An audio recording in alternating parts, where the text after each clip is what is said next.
Rebuild of the favorites, we here for the latest. South side or the north side, not tuned to the greatest. Home team for the home teams, both sides got our own rings. On the mound or the long ball, but we don't put the wrong strings, yeah. It's that time of the year now. Wrigley or Gantee, so the whole league that we hear now. New show with a new mood, discussions and interviews. Trade rumors that might be, this is Pinwheels and Knife. Yeah. Hi. I'm just kidding, everybody. What's up? You found the San Francisco Giants podcast. Yes, sir. Two diehards over here. Oh yeah, We're hurting today. All right, I think we're ready. You guys ready? Yep. let's do it. All right, in 3, 2, 1. What's going on, everybody? It is Thursday, December 22nd, and you have found the Pinwheels and Ivy podcast. I am your host, Matt Sawaski, a.k.a. Father Zoe, a.k.a. Southside Zoe, and with me, as always, Mr. Aldo Soto. Guys, it's great to have the best number 7 playing shortstop for the Cubs. How long you had that in the chamber? I barely saw that. I think it was today because when I tweeted out Dansby Swanson's like a screenshot of his photo, and like somebody's like, yeah, the best number 7 playing shortstop is with the Cubs now. And like I was like, wait, I'm like, oh, he's talking about Tim Anderson. We're actually gonna talk about that a little bit, but let's save that for like in May. No, but it's just because the paper that Dansby got, people and all the other shortstops, people are already saying, like, I'm seeing the gifs and the memes that are just like, oh, Tim Anderson's sitting here like, where's the money at and all this stuff, and like, well, Tim's got to do some work before he gets that kind of paper. Oh. Anyways, we can get into that, and then Fitz is out. Who the fuck knows where Fitz is in Vegas? He's probably backstage with Snoop Dogg and Willie Nelson or something. I don't know. The guy's living life out there. Willie Nelson is getting a whole lot of Chris Bryant stats right now. Yes, we will hear from Fitz later on in the show. No, he's doing good. He's got a company function. Damn the man. And as always, the rookie, NASCAR Mitch. Well, the White Sox offseason, it was just too painful. So I'm like, I'm going to be a Giants fan. They got this new shortstop. And then to my surprise, when I wake up this morning, it's terrible. It's like the movie Groundhog's Day, just baseball hell. Yep. So for those of you watching the live stream, as you will notice, Mitch and I are both wearing Giants hats in support of the team that had Arson Judge and Carlos Correa for 6 days total. That's right. 6 days, 6 minutes. 6 days, 6 minutes. 6 days, 6 minutes. 6 days, 6 minutes, and lost them both to New York. So Giants fans, because we know a lot of you watch the show, me and Mitch we're with you. So we have a right side. We were my hat anyway, supporting the local economy. There's some homeless guy out there selling them for like $5 a pop. So I was, probably helped pay for Arson Judge, and they didn't. My hat supported lids. We have for a December 22nd show, we got a shitload of stuff to talk about. We got free agent signings on both sides of town. We got crazy shit going on all over the league. Yeah, we got a lot to get into, so let's just get into it. Let's tap this guy. As always, this show is brought to you by Sports Mockery, sportsmockery.com. Make sure you download the app, turn on the push notifications so you'll be the first to know when Zach LaVine gets traded to the Lakers. Sports Mockery and sportsmockery.com, and also by Uncle Bud's. Go check it out. It's a new bar in the southwest suburbs in Oak Lawn. It's on 9600 South Cicero. Taco Tuesdays. I heard their seafood platter thing is really good. I don't have the technical name, so we'll go with seafood platter thing. Shout out to my guy Cheap Seats. If you guys know him as Fitz on Twitter, he does food reviews for On Tap Sports. He went out and checked him out. He had the burger and the elote and all that fun stuff. Took a lot of great pictures, gave it some good reviews. So I appreciate Fitz going out there and doing that. But go check it out for yourselves. I know they're open Christmas Eve and Christmas Day. So when you are at that crossroads, if you're going to fight your uncle or go get a drink, go get a drink. Go to Uncle Bud's. Support the local economy. Yeah, support the local economy, just like Mitch. All right, where do you guys want to start? South side or north side? We can start with the north side, I guess. Wait, we gotta start talking about the best shortstop in Chicago. Okay. Well, we want to start south side then? Let's start south side. The best defensive shortstop in Chicago. So look at the war. Kevin, fuck. I have Kevin's projected WAR talk in my head. Yep. Okay. You want to talk about OPS plus because Fitz is obsessed with that stat right now. Yeah, we can play numbers all day. But Okay, well, let's start it. First stat, because I'm back on my bullshit. I told you guys last week shit, I there we had go. stats ready to go. Now I got to Once pull the- up Tim Anderson shit. Hold No, on. it's not even about Tim Anderson. No. All right. I have respect for TA.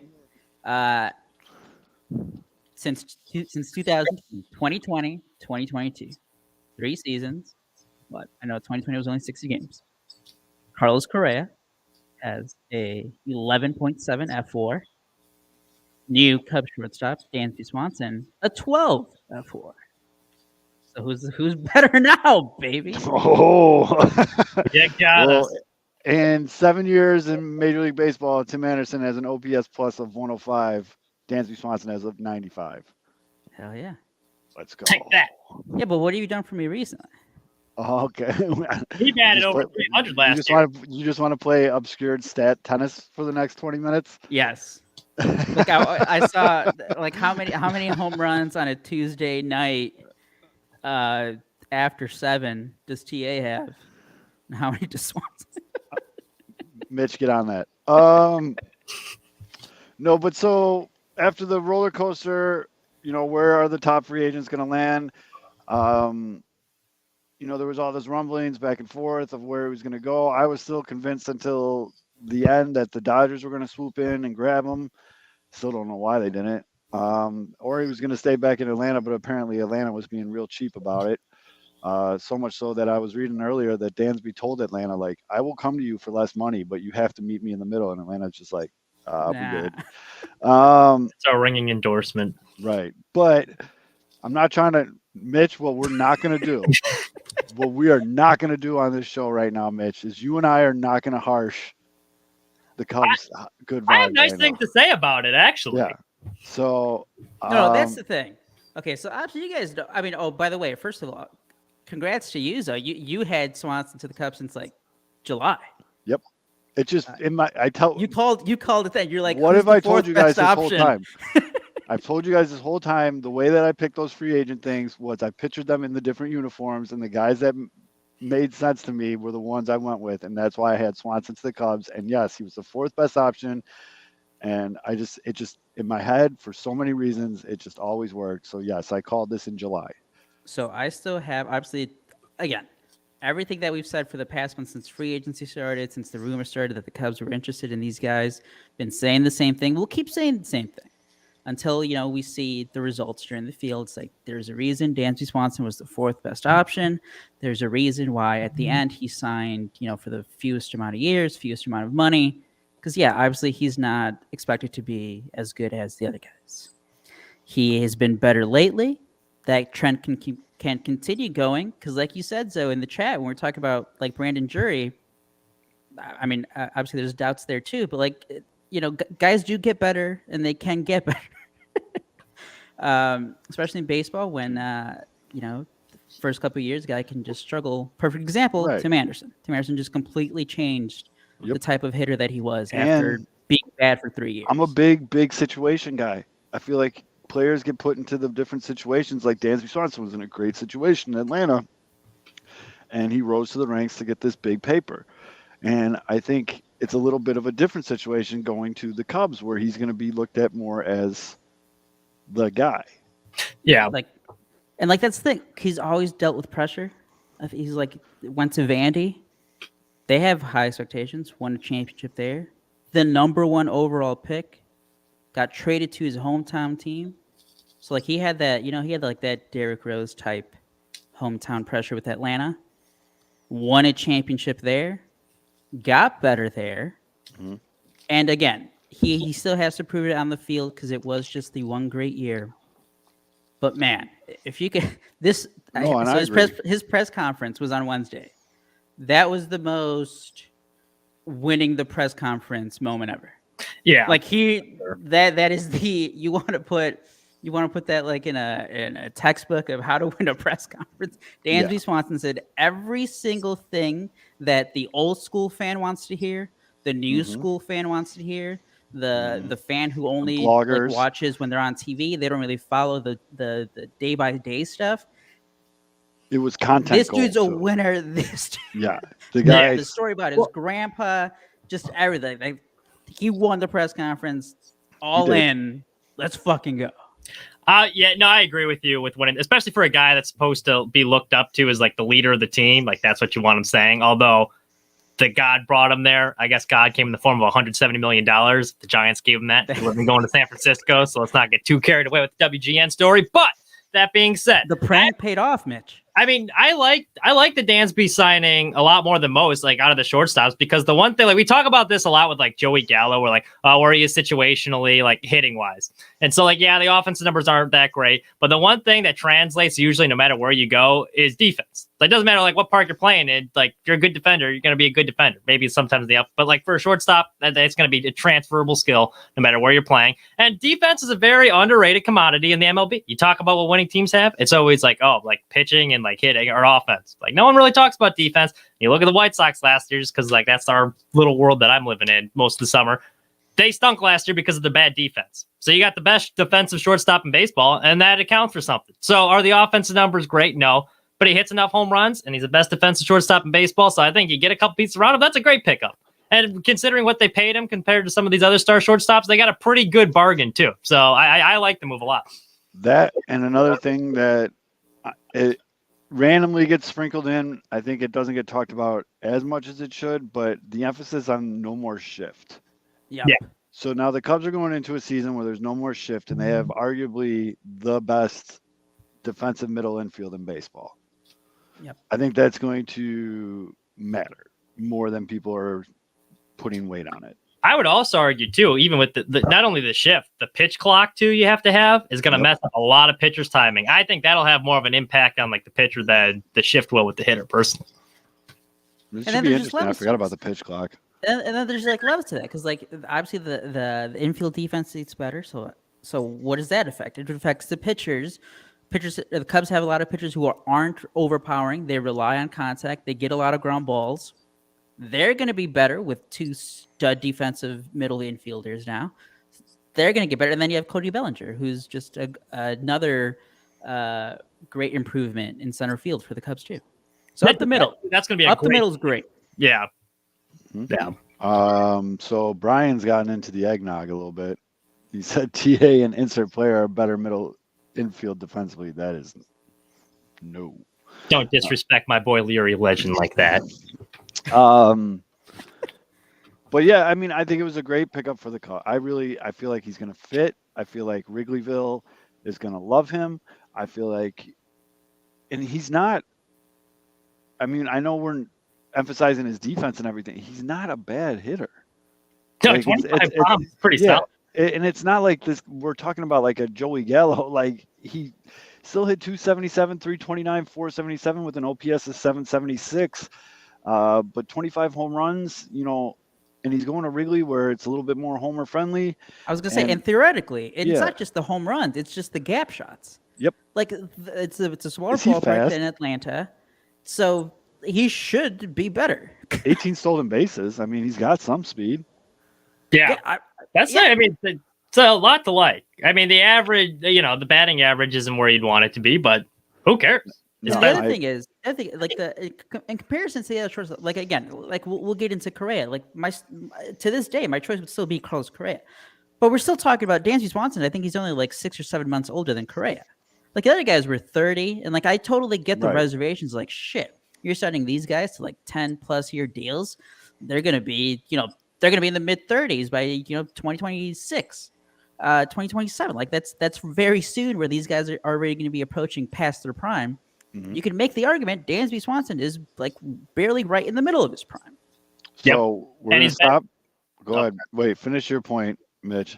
Well, also too, like he's been through the ringer as far as postseason experience goes, and like he's going to be the leader of that team. He knows what it takes to win a championship, and I think that matters. I think I'm a little biased too, because I absolutely love that Braves team that won the World Series, mainly because they did it without Acuna. Yeah, no one thought that team was going anywhere once he went down in Miami, and for them to win the World Series, that was just it was a great fucking team. I thought it was, and he was a very key point to it. And I think that's where I started my fandom for Dansby Swanson started. And, as a White Sox fan, I'll say it. I mean, I love Tim Anderson, but Dansby Swanson's a hell of a ball player, man. And he wore an Outcast jersey at the parade. I mean, what's not to like? Well, Yeah, but TA, like, so hold on. Larry Garcia up the middle. Before I start Fitz's video, I did want to mention that, and I've said it in the intro a little bit, but I've seen a lot of White Sox fans talking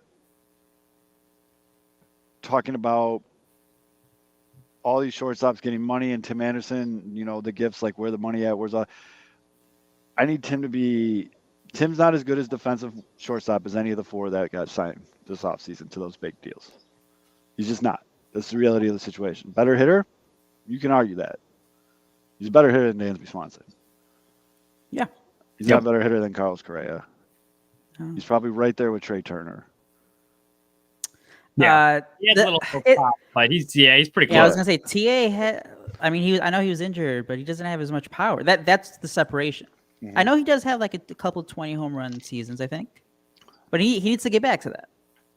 Yeah, and I mean, the White Sox as a whole need to ball in air. Which you want to talk about winning press conferences? Benintendi had a great quote, and we'll talk about that in a minute. But,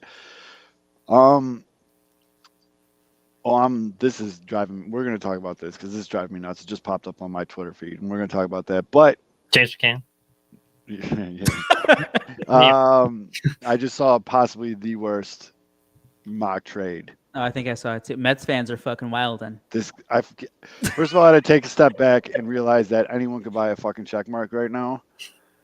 And also that this dude says he owns a media and promotions company handling your printing and promotional product needs, but he has a picture of him like in the batting cage and a blue check mark, so people are retweeting this horrid report that he has. But put a pin in that. I only get my news from Benjamin Dover. Yes, Ben Dover is the main news source of this whole show. But so Fitz was not able to join us tonight. But I promised him when we were talking about Dansby Swanson, we would pause and play this video. If you watch the show and this show, this is not a 2-minute video. So here's Fitz. What's going on, everybody? It's K-Fitz. Sorry I can't be here tonight, but I did want to drop a couple of pennies into the bucket of conversation tonight, just as it's such a big week especially for Cub fans. Again, sorry I can't make it. I've got a work event tonight that is going to keep me out, but rest assured the old lady at the dinner table that will be sitting next to me will more than likely get a bunch of babble about Dansby Swanson, Carlos Correa, and a bunch of baseball chatter. So she'll be my audience tonight, or if she's old, hope she can hear. She'll probably turn her hearing aid off. But anyway, just wanted to kind of address the Cubs' moves this week. Not bad at all. Dansby Swanson, the big pickup, great move for the Cubs. The best defensive shortstop in baseball, a guy that had a really good year, had a career year this year.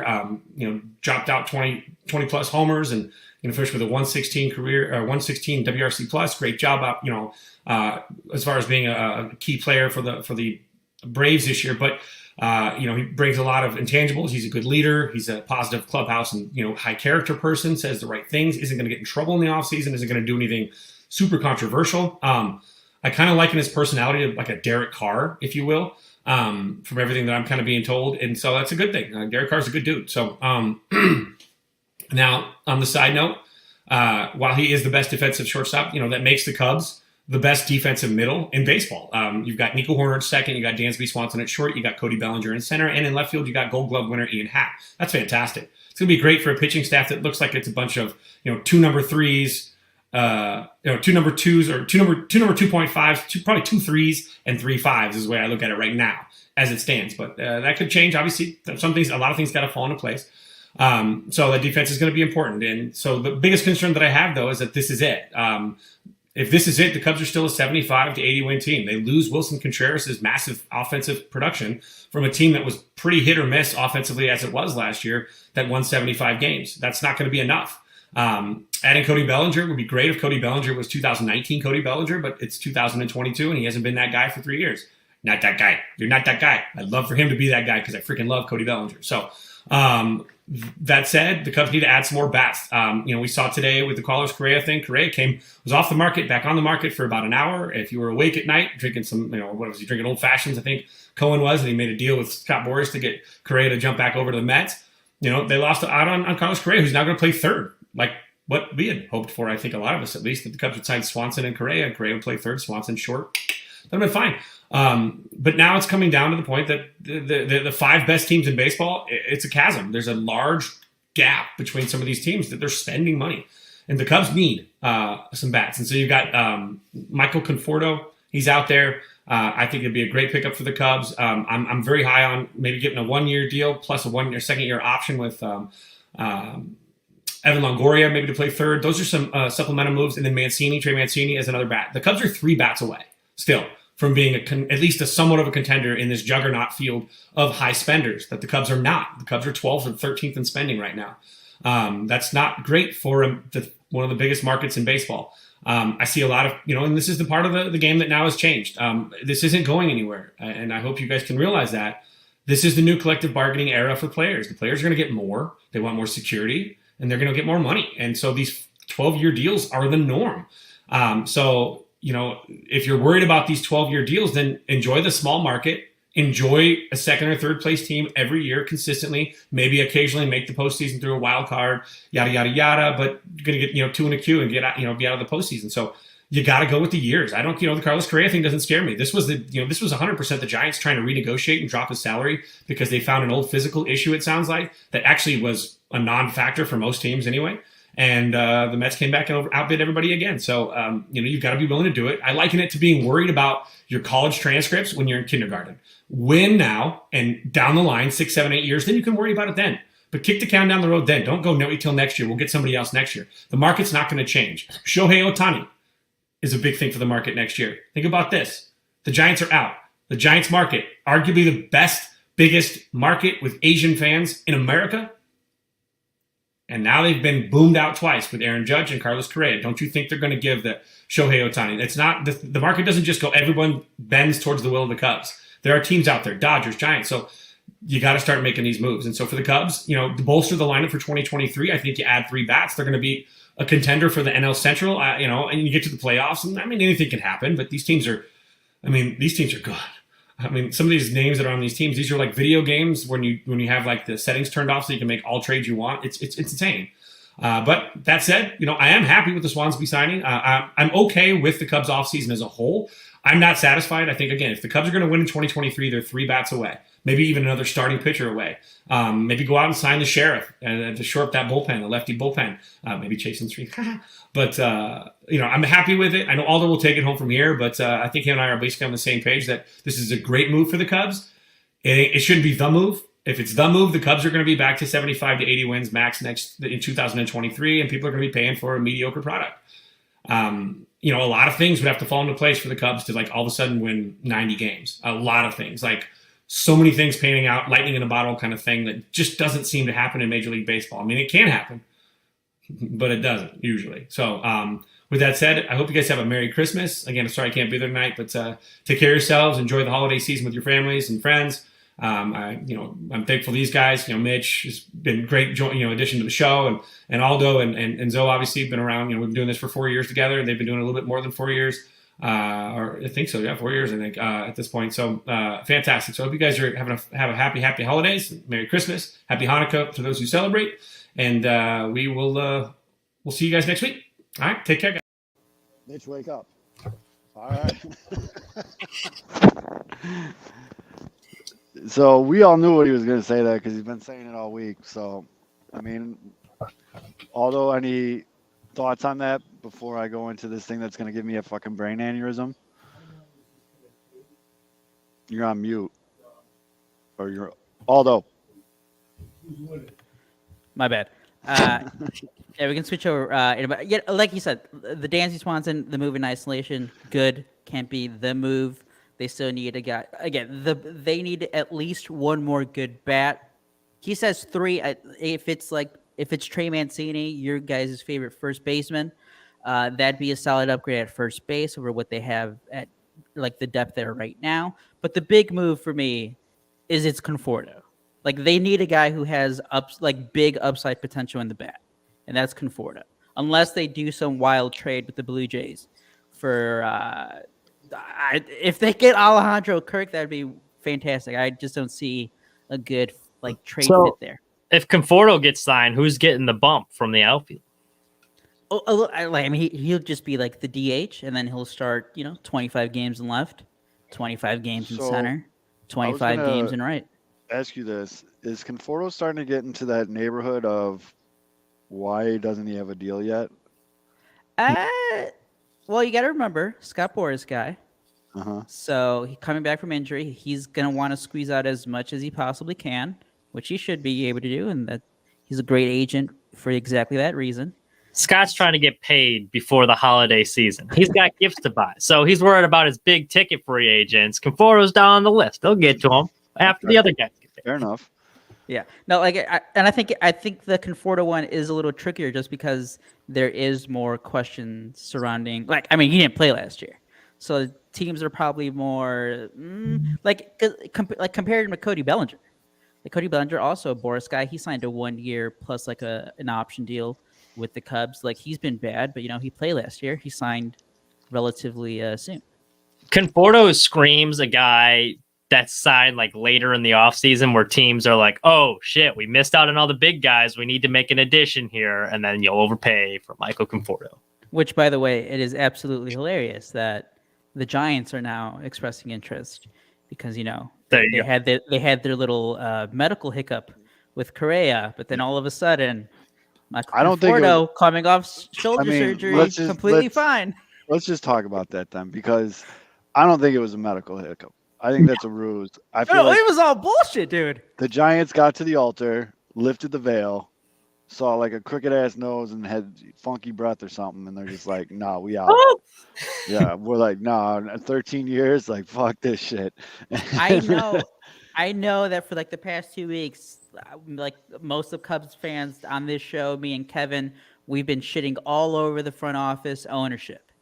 But for the San Francisco Giants to end the season and have that quote out there that no player is that, what was that quote? Zoe? It was no player is outside of what we can spend. No, yeah, they basically said we got the biggest bank in the league. No one's outbidding us. So the Aaron Judge one, fine, because I think we all knew he was going to go back to the earliest. I thought from the beginning he was just going to go back to the Yankees. He just wanted to get paid from the Yankees. He got that. He used the Giants for that. Cool. Yep. But they had Correa. Correa agreed. They had him, and you said, as we speak right now, there's a Correa jersey in a back office in the San Francisco that he was going to put on yesterday for his press conference. Mm-hmm. It's probably still on the table. It's still on the table in front of wherever they're going to do the press conference. Sitting there.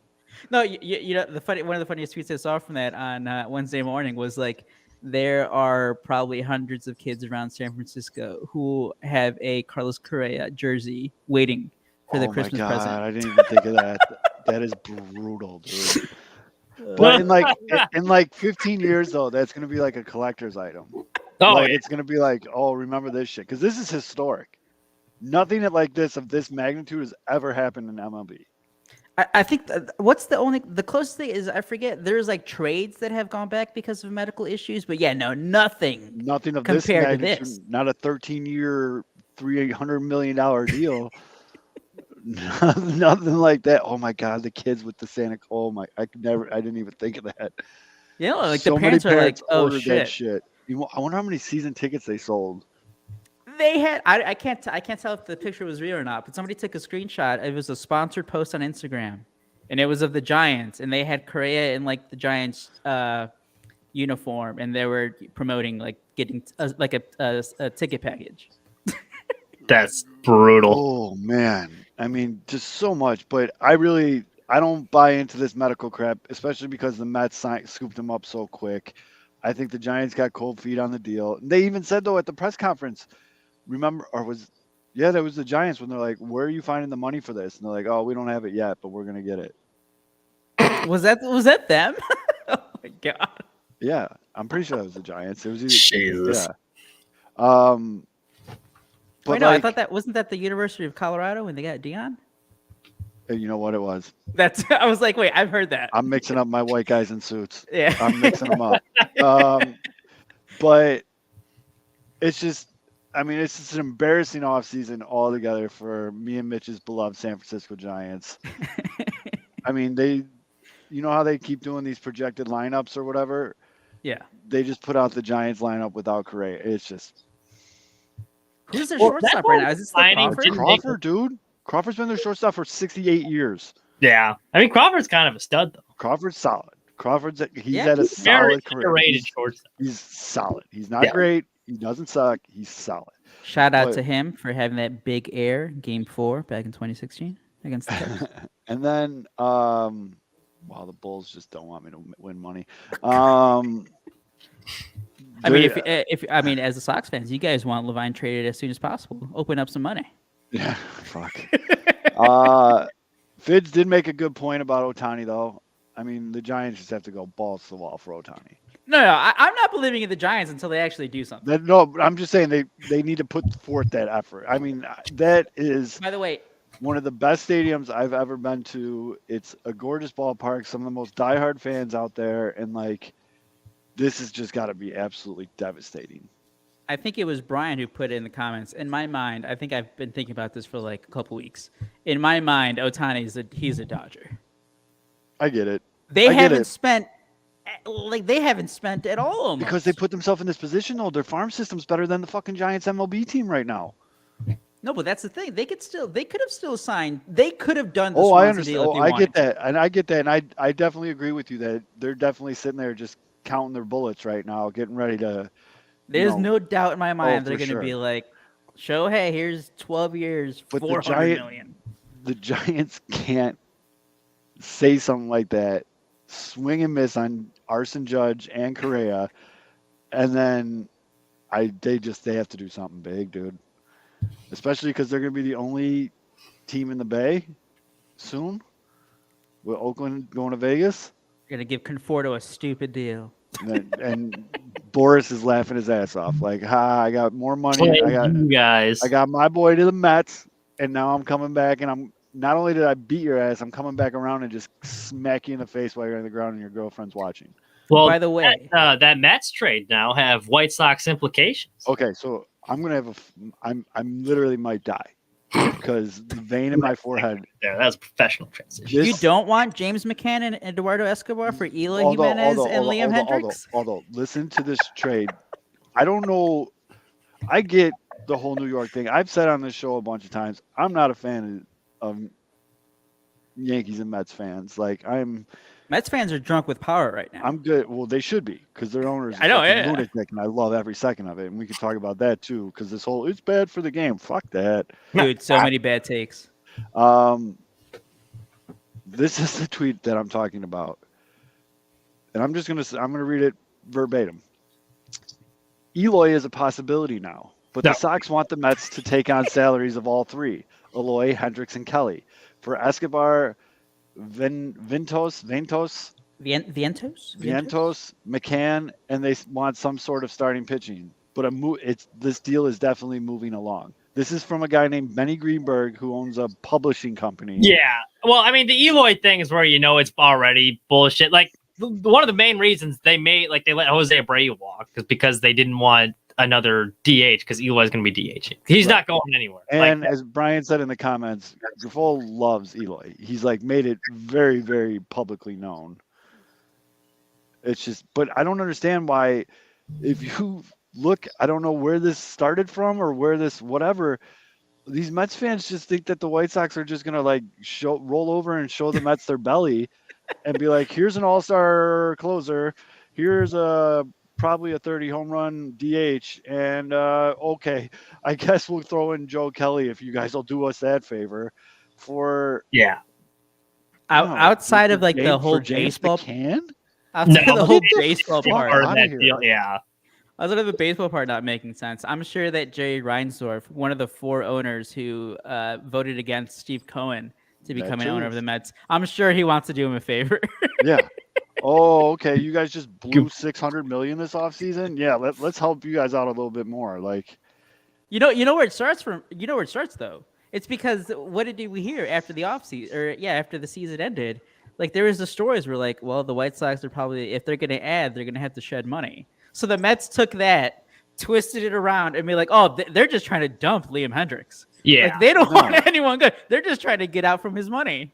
I expect like a haul for Liam Hendriks. I would want like McNeil and then Carrasco because I heard that he was on the trading block potentially. Like that would be like, Okay, at least now we're talking sensible. Like this trade that first of all, stop. Aloy's not going anywhere. They're not trading Aloy to the Mets. Just put that in the universe. In a package with Liam Hendriks too. It's just, I don't know who turned. You know who I blame for this? Jordan Lazowski. Because he tweeted out something and somehow it made its way into Mets Twitter, and they didn't like reading comprehension, just like instantly out the fucking window. Because he clearly says like the White Sox are not going to do this trade unless they include like Batty or McNeil or whatever, and they all just catch prospect. And they all just replied right away, like, "You're an idiot. They never do these." Like, no shit. That's what I fucking said in the tweet, you moron. There's like he kept copy and pasting. He kept copy and pasting. The second part of the tweet is like, "This deal is not going to happen." It actually. Oh man. It actually made me feel good. Like my son was growing up because he was just not dealing with that shit at all. I was very happy to see that. But. Yeah. Oh man, I had to get that off my chest. That was just. It's just all day today too. However, so who are you guys going to trade for Liam Hendriks? I still think there's other. It doesn't have to be the Mets. You don't even have to trade Liam Hendriks. He was one of the only guys last year that did his job adequately. I'm with you, Mitch. There's no reason to trade him unless you're getting a good haul back. You still got a D. Segura out there. Sign him at second base, and then you don't have to dismantle your bullpen for an unproven Ronaldo Lopez at closer. And I'm fine with that. I'm also fine if they do trade Liam for something that's right, because I think Raylo will be a good closer. Yeah, Liam Hendriks. Yasmani Grandal for Nick Madrigal. What? Get the fuck out of here. Have you become a Mets fan in the last 5 minutes? All right, fine. Keep paying Yasmani Grandal. He has take all his money. Grandal has no value trade-wise too, and I wouldn't trade him, even though he was horrible last year. But he's on the last year of his contract, and he was coming off a terrible season. There's not a whole lot of value in Yasmani Grandal, especially with what they're paying. I like that Nick Madrigal is still like the most polarizing guy out there. I think it is towards the negative part now, but he's still, whenever you bring him up, there's still plenty of people on both sides. Well, yeah, you got Herb tweeting out like, "Would you trade Sheets for Madrigal?" And like, oh, it's just. If I'm the Cubs, though, why would I trade? Like, Madrigal is the perfect type of player to come off a bench. That's like a better version. I mean, he can't play as many positions. Ryan, like Yuri Garcia. Ryan, the White Sox barely have 3 outfielders, bro. Like, where are you guys coming up with this shit right now? I don't understand where people all of a sudden think the Sox are like the land of milk and honey, and we're just isn't that what he's saying? He's saying the White Sox would need a spare outfielder. Oh, I'm sorry, I read that wrong. See, now I'm a Mets fan. Mets fan over here. Yeah, no, just say you're a Giants fan. Blame that on being with the Giants hat. I thought you said the Cubs could use a spare outfielder from the Sox. I'm like, mother, we don't have one. But the White Sox do have a new outfielder. Oh, Mitch, we're killing the transitions today. The White Sox do have a new outfielder from the clouds. They went out and gave Andrew Benintendi 5 years, $75 million, which is embarrassingly the largest contract in White Sox history. That's so embarrassing. Oh my God. That's so. And then the thing is, like, Jerry is probably proud of that. Oh, no doubt. I spent. These ungrateful fans should be happy. There's going to be a quote. There's going to be a quote like in May when attendance, like if the Sox struggle and attendance is down, he's like, guys, we spent the money. Well, we handed out the largest contract in free agent history. And we thought the fans would respond to that. We're clearly trying. I mean, Rick can say the 2 biggest deals. Benintendi and Grandal. Yeah, I do think Grandal is going to have a bounce back here. I really do. I read your article, Mitch, at sportsmockery.com about how he talked about, his body failing him and him going about things a little bit differently. And, I did think it was really interesting how he was talking about how this team needs a healthy TA, because he said what we've been saying, just this team goes as TA goes. And he said, I think his direct quote was, TA going down with an injury was the final blow for the season. Yeah. But back to our new guy, Andrew Benintendi. I like this move. I'm very, very okay with this move for a couple reasons. One, he's about the same age actually as Dansby. He's just a little bit older, but he's 28 as well. Good defensive outfielder. Won the Gold Glove in 21. He was an All-Star in 2022. He has a history with the new White Sox manager, which people forget. Some of his best years were, well, not his best years, but actually, his best years were in Kansas City. He was an All-Star in 22 before getting hurt. Left-handed bat. I mean, like, these are all we're an checking actual outfielder. We're checking boxes here, fellas. We're checking boxes. Yeah. An actual Gold Glove caliber outfielder playing the outfield. Not a big base stealer. He had his biggest base stealing years were 17 and 18, where he had 20 and 21. But since then, it's gone down, and I mean, injuries definitely play a factor into that. I mean, his biggest home run year was 20 and 17, but he bats, he hangs around, if you average it out in his 7-year career, his batting average is 279. Not terrible over 7 years. I mean, the White Sox didn't go out and get Aaron Judge. No. You know what I mean? Like, but they got a guy that I think is going to fit. I like the way he carries himself. I always have, and if you play MLB The Show, he won the Golden Spikes at University of Arkansas in a conference with what's the dude's name on the Astros? The third baseman, Bregman. Oh, find yourself a hot girl's back in the comments. All right. 69 biz, baby. We must be doing good again. We're getting porn bots again. But yeah, I mean, he was a good player, drafted by the Reds, and then went back to school. Then Red Sox in the first round, 7th overall pick in the 2015 draft. Say the best part, though, Zoe. What was that quote?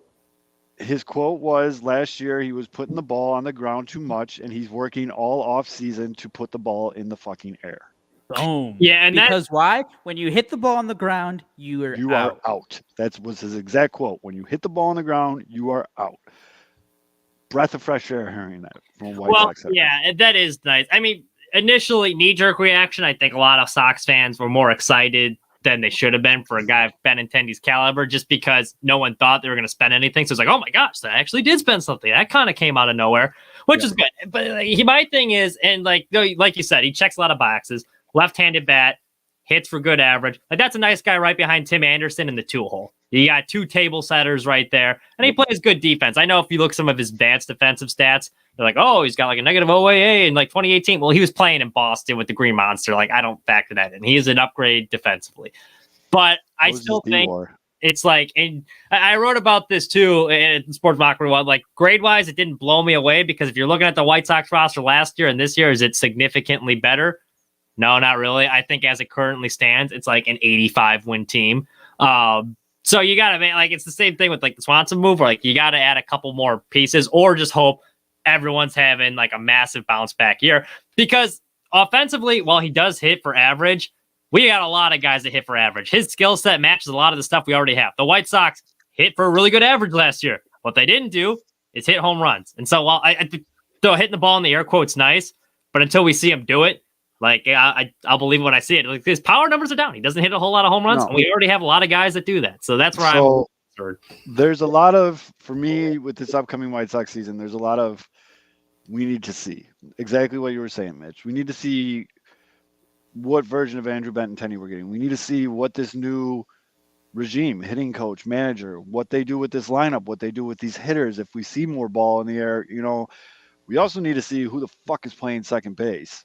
Yes. We also, I am not of the camp that Oscar Colas is going to come up and bat 275 with 30 home runs. No. Like I don't understand how people are just penciling them in like this kid's going to be stud. Like there's going to be a grace period. There's going to be an adjustment period. There's going to be he might come out and set the world on fire for the first month, which I doubt because the Cuban and Dominican players don't tend to play well in Chicago in the first month of the season. But he might come out and set the world on fire, and then as Fitz always likes to bring up, pitchers are going to figure his shit out, and he's going to go into that rookie lull. You know what I mean? But like, I just don't. It doesn't sit right with me that there's all these people just assuming like this is going to be it, and because of that, to your point, Mitch, I still feel like there's a lot of work to be done. I feel like that's a really good point, Brian. I completely forgot about that move. Victor Reyes might outplay him and get the spot in right field for a bit. Let's not forget the other move. Billy Hamilton. I really feel I'm really glad Billy's back. I think Billy's a great locker room guy. Billy was on the Royals. I mean, Billy's been on everyone, but was he on the Royals? No, he was he was on the Reds. He was on the Reds. No, I'm talking about in his career. Oh yeah. Reds he started with. Reds. I completely forgot he was with the Cubs at the end of 2020 too. Yeah. I mean, Billy's one of those guys but like, I love it. Like when they signed Billy, a bunch of people were tweeting the video of him and Tim Anderson doing the cha-cha slide in the dugout. Like Billy was that guy. Billy was the guy that kept the dugout loose. He's seen every situation you could think of in baseball, and he plays hard. I'll never forget that diving catch he made in the mud. I was at that game. I was so happy. Shit. We're sitting in the rain and we're like, oh man, I kind of want to get out of here. Like we're getting soaked. And then he made that like, oh no, it's going to be a gap for another 10 minutes. And he made that catch. It's like, oh my God. And just came up, caked in mud. And you know what? Bruhan Luke's a good dude. And I know that's his guy. So I'm pumped for Luke. But I think Billy Hamilton is the new Adam Engel. Yeah. That role, if you will. Defensive specialist. Right. And when you need somebody, when you need some wheels on the base, like, I think that's his role, and that's what they brought him in for cheap. But I think he made such an impression on the locker room with guys like Tim Anderson and Eloy and all those guys. They all verbally say how much they love, he was their guy. That's why they were just like, oh, fuck. For that, yeah, come on. For that reason alone, because he's not as good of a defender as Adam Engel. He can't really hit. And, his speed's gone down a bit. He's still potent base stealer and whatnot. But because of the locker room thing, like that's why it's such a good move. And for all the issues that you heard them having in all these leagues and whatnot, like by all accounts, you listen to the quotes, you read between the lines, like the culture in there was not good. Like it was not a great environment to be around. Billy, like everyone likes him, and that helps. So that's where that's why I think it's a good move. And, it's always good to have speed off the bench for teams. Some of the other things we're waiting and see. We got to wait and see. Well, one, does the power come back? Two, what do you do with Oscar Colas, what we think he is? Three, who's playing second base? Four, the rotation looks good, just name-wise, but like, does Lucas Giolito which Lucas Giolito are you getting? Is Michael Kopech going to be healthy? You know what I mean? Like, there's stuff, who's the fifth starter? Like, it's just, there's a lot of we'll see. I think I just made up the new slogan for the 2023 White Sox. We'll see. We'll see. Because it really is. Like, Grifal's doing the press rounds or whatever, and he's saying all the right things, and I'm getting a really good vibe off him. This is another reason why I really wish there was Sox Fest. I'm a big vibe guy. You guys know that. I'm a big vibe guy. I would love to be in the same room with Grifal just to talk to him or see how he talks or, just pick up a vibe off him and all this stuff. But things are starting to look good, but then on the other side, Cleveland's going to be a fucking unit again. Yeah, they're going to be good. Cleveland is a good baseball team. They have the pitching. They have a team mentality of what they're going to do, and they have the right team to execute it.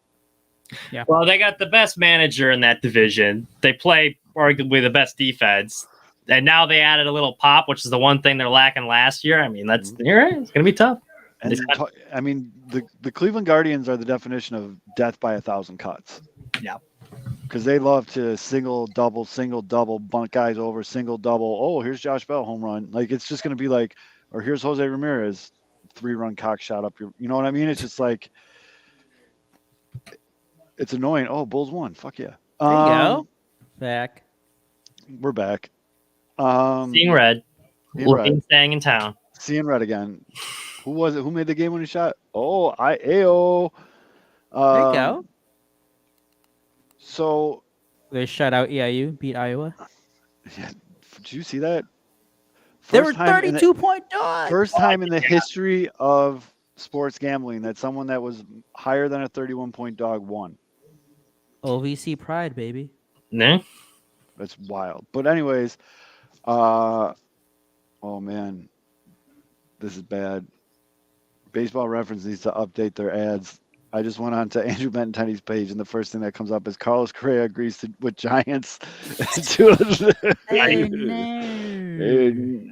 Oh no, that's not good. Let's turn that off. But that's my biggest thing with the White Sox. It's we'll see. I mean, we're in the time of the year. It happens every year where at first I'm interested with it, and then I get really annoyed where everybody puts a ton of stock into these, computer models and these predictions and like what people think is going to happen and all this shit. It's a good reference point. The thing that bothers me is people that take it as Bible. You know what I mean? Like they're like, oh, did you see this Fangraphs projection? Who gives a fuck, dude? To me, I think those are good in terms of giving you kind of like a baseline. Yes, that's what I mean. It's like this is like because I think those projections that we've been seeing, like the Zips ones, and like they always give you a 20 percentile thing, a 50 percentile, and like the 80th percentile. The ones that we see are the 50th percentile. It's like what can happen on average for a certain guy, and like obviously guys can be a lot better, a lot worse, or around that area. But yeah, I agree with you. So like for perfect example, like I think the Rockies, their zip projections are coming out. And I think Chris Bryant is projected to be like a 1.7 WAR player. Like, we know that Chris Bryant is very good. Mm-hmm. But the reason that his WAR projection is so low is because he was injured last year. Right. Like, he only played in whatever amount of games. So that dinged his numbers across the board. And then he's missed some time in previous years. But, like, we know that Chris Bryant is a good player. But, like, the computer models, they don't see that like, oh, well, he missed time because of this. They just see like, oh, he only played in this amount of games. He only put up this total amount.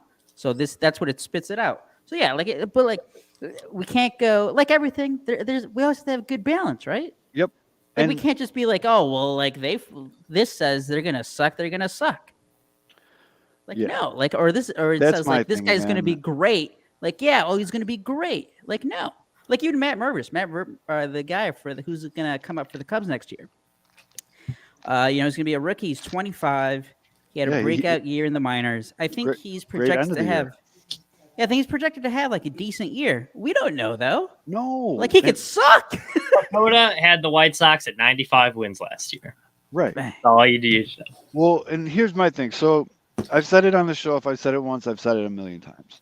I am a hybrid guy when it comes to baseball stats. I appreciate advanced metrics. I put stock into advanced metrics. I am interested with advanced metrics, but I'm also interested in Eloy Jimenez moving his back shoulder down a half an inch to get more launch angle on a ball. And now all of a sudden Eloy hits 30 home runs. Like it's shit like that. You know what I mean? Like there's a time and a place for both things. And this is the time of the year where I get really annoyed when I'm trying to have baseball conversations with people that I know baseball. And when they go to like make their big slam dunk point, they're like, whoa, look at this projection. I don't give a fuck. I don't. Like it's a good baseline for your argument. It's a good place to start, but it's not the end all be all to this shit. I really feel like we had this exact show a year ago today. Like I feel like I said the exact thing a year ago. I'm like, as I'm saying it, I'm hearing myself say the same thing I said a year ago today. And that's when the Sox were projected to win 95 games.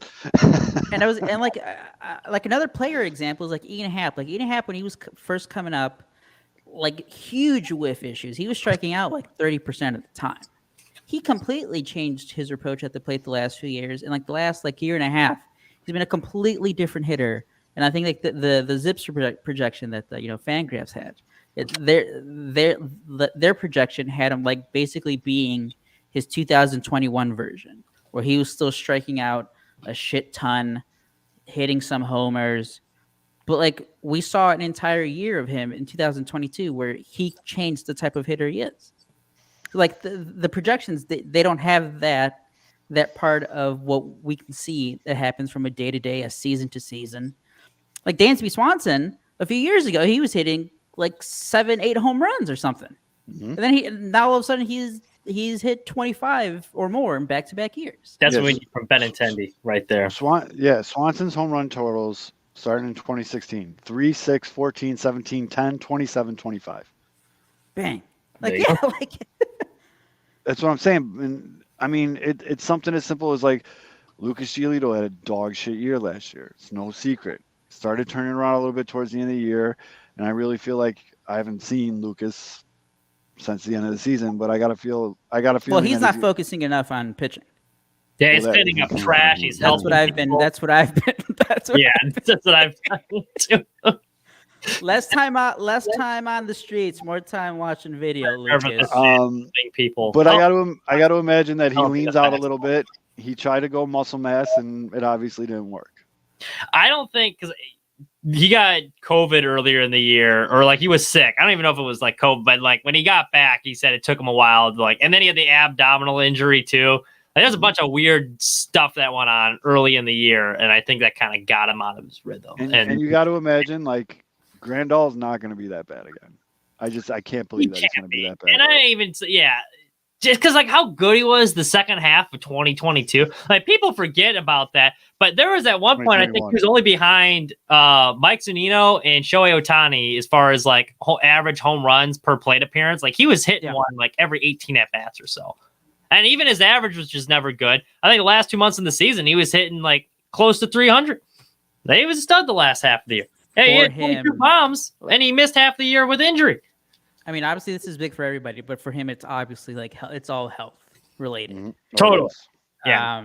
It's like you said, he was a fucking monster when he came back in 2021. And you know why he struggled the first half of the year is because he came into spring training and he said his knees just like weren't there. Like he was swinging all arms, and that's why he was trying to draw so many walks because he physically like he didn't have any power. And then that happened again this year too. I mean, it made a lot of sense. So, like listening to him talk in that interview with Chuck Garfien, like it all made sense. I remember that Texas game too, where he hurt himself running to first base because like the last 8 games before that, he was hitting really well. And you're like, oh, he's back. Like I think he finally got his legs under him. And then he like slipped a disc or something, and then he was just crap the rest of the year. So we'll see. Yep. Well, there you go. 2023 White Sox. We'll see. We will see. Well, I did want to ask you guys. So you guys obviously you got your other outfielder. You got like a second outfielder. Surprise. Yeah. So we got Benintendi and Robert. Benintendi. Yep. There's the question mark of right field. You know, Rick Hahn, I think. Like you said, so I don't think you can just pencil him in, but I think the White Sox are kind of banking on him. I think they already have. So, who do you guys want for second base? Like, who's the guy who's still out there? Is there anyone? I'll take Gene. Segura's fine. I mean, there's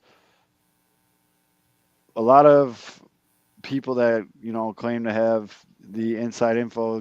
A lot of the people that broke the Benintendi stuff, which was wild, saying that what they're being told is it's Colas and then Sosa or who's the other guy? Rami? Rami. I hope it's not Rami. Well, basically, the way that I think it's going to play out, I don't want it this way, but I feel like it's just going to be a spring training competition, which Sosa's gonna like rake in spring training, and the White Sox we got our guy, and then it's just gonna. That's my fear, and I feel like I'm all about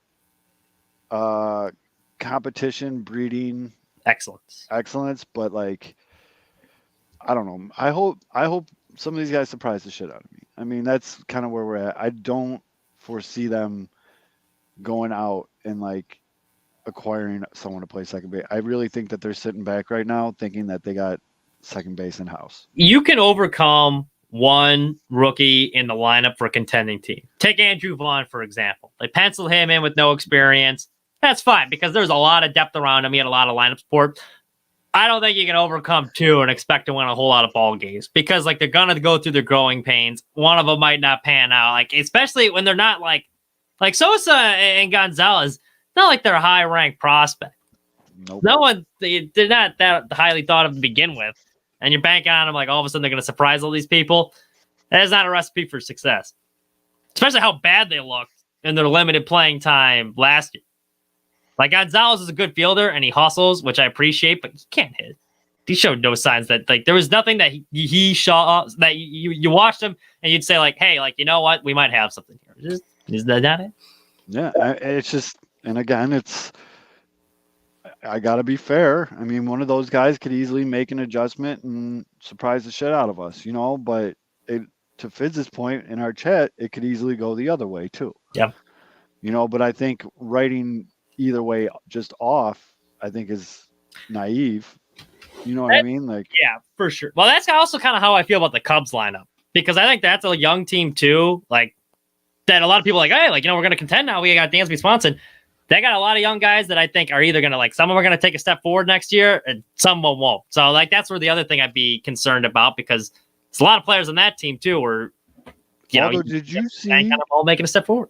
To that point, Aldo, did you see the MLB Network projected lineup for the Cubs?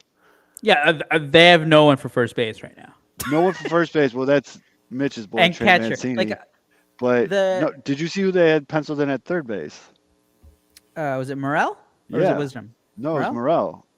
Do you think that's opening day starter for the Cubs, Morel at third base? I think right now, with the way it's looking, because I think right now, I think the moves that the Cubs are trying to do is, you know, get Mancini so you have at least some stability at first base. You kind of know you can get from Mancini. At worst, he's going to be like slightly below average.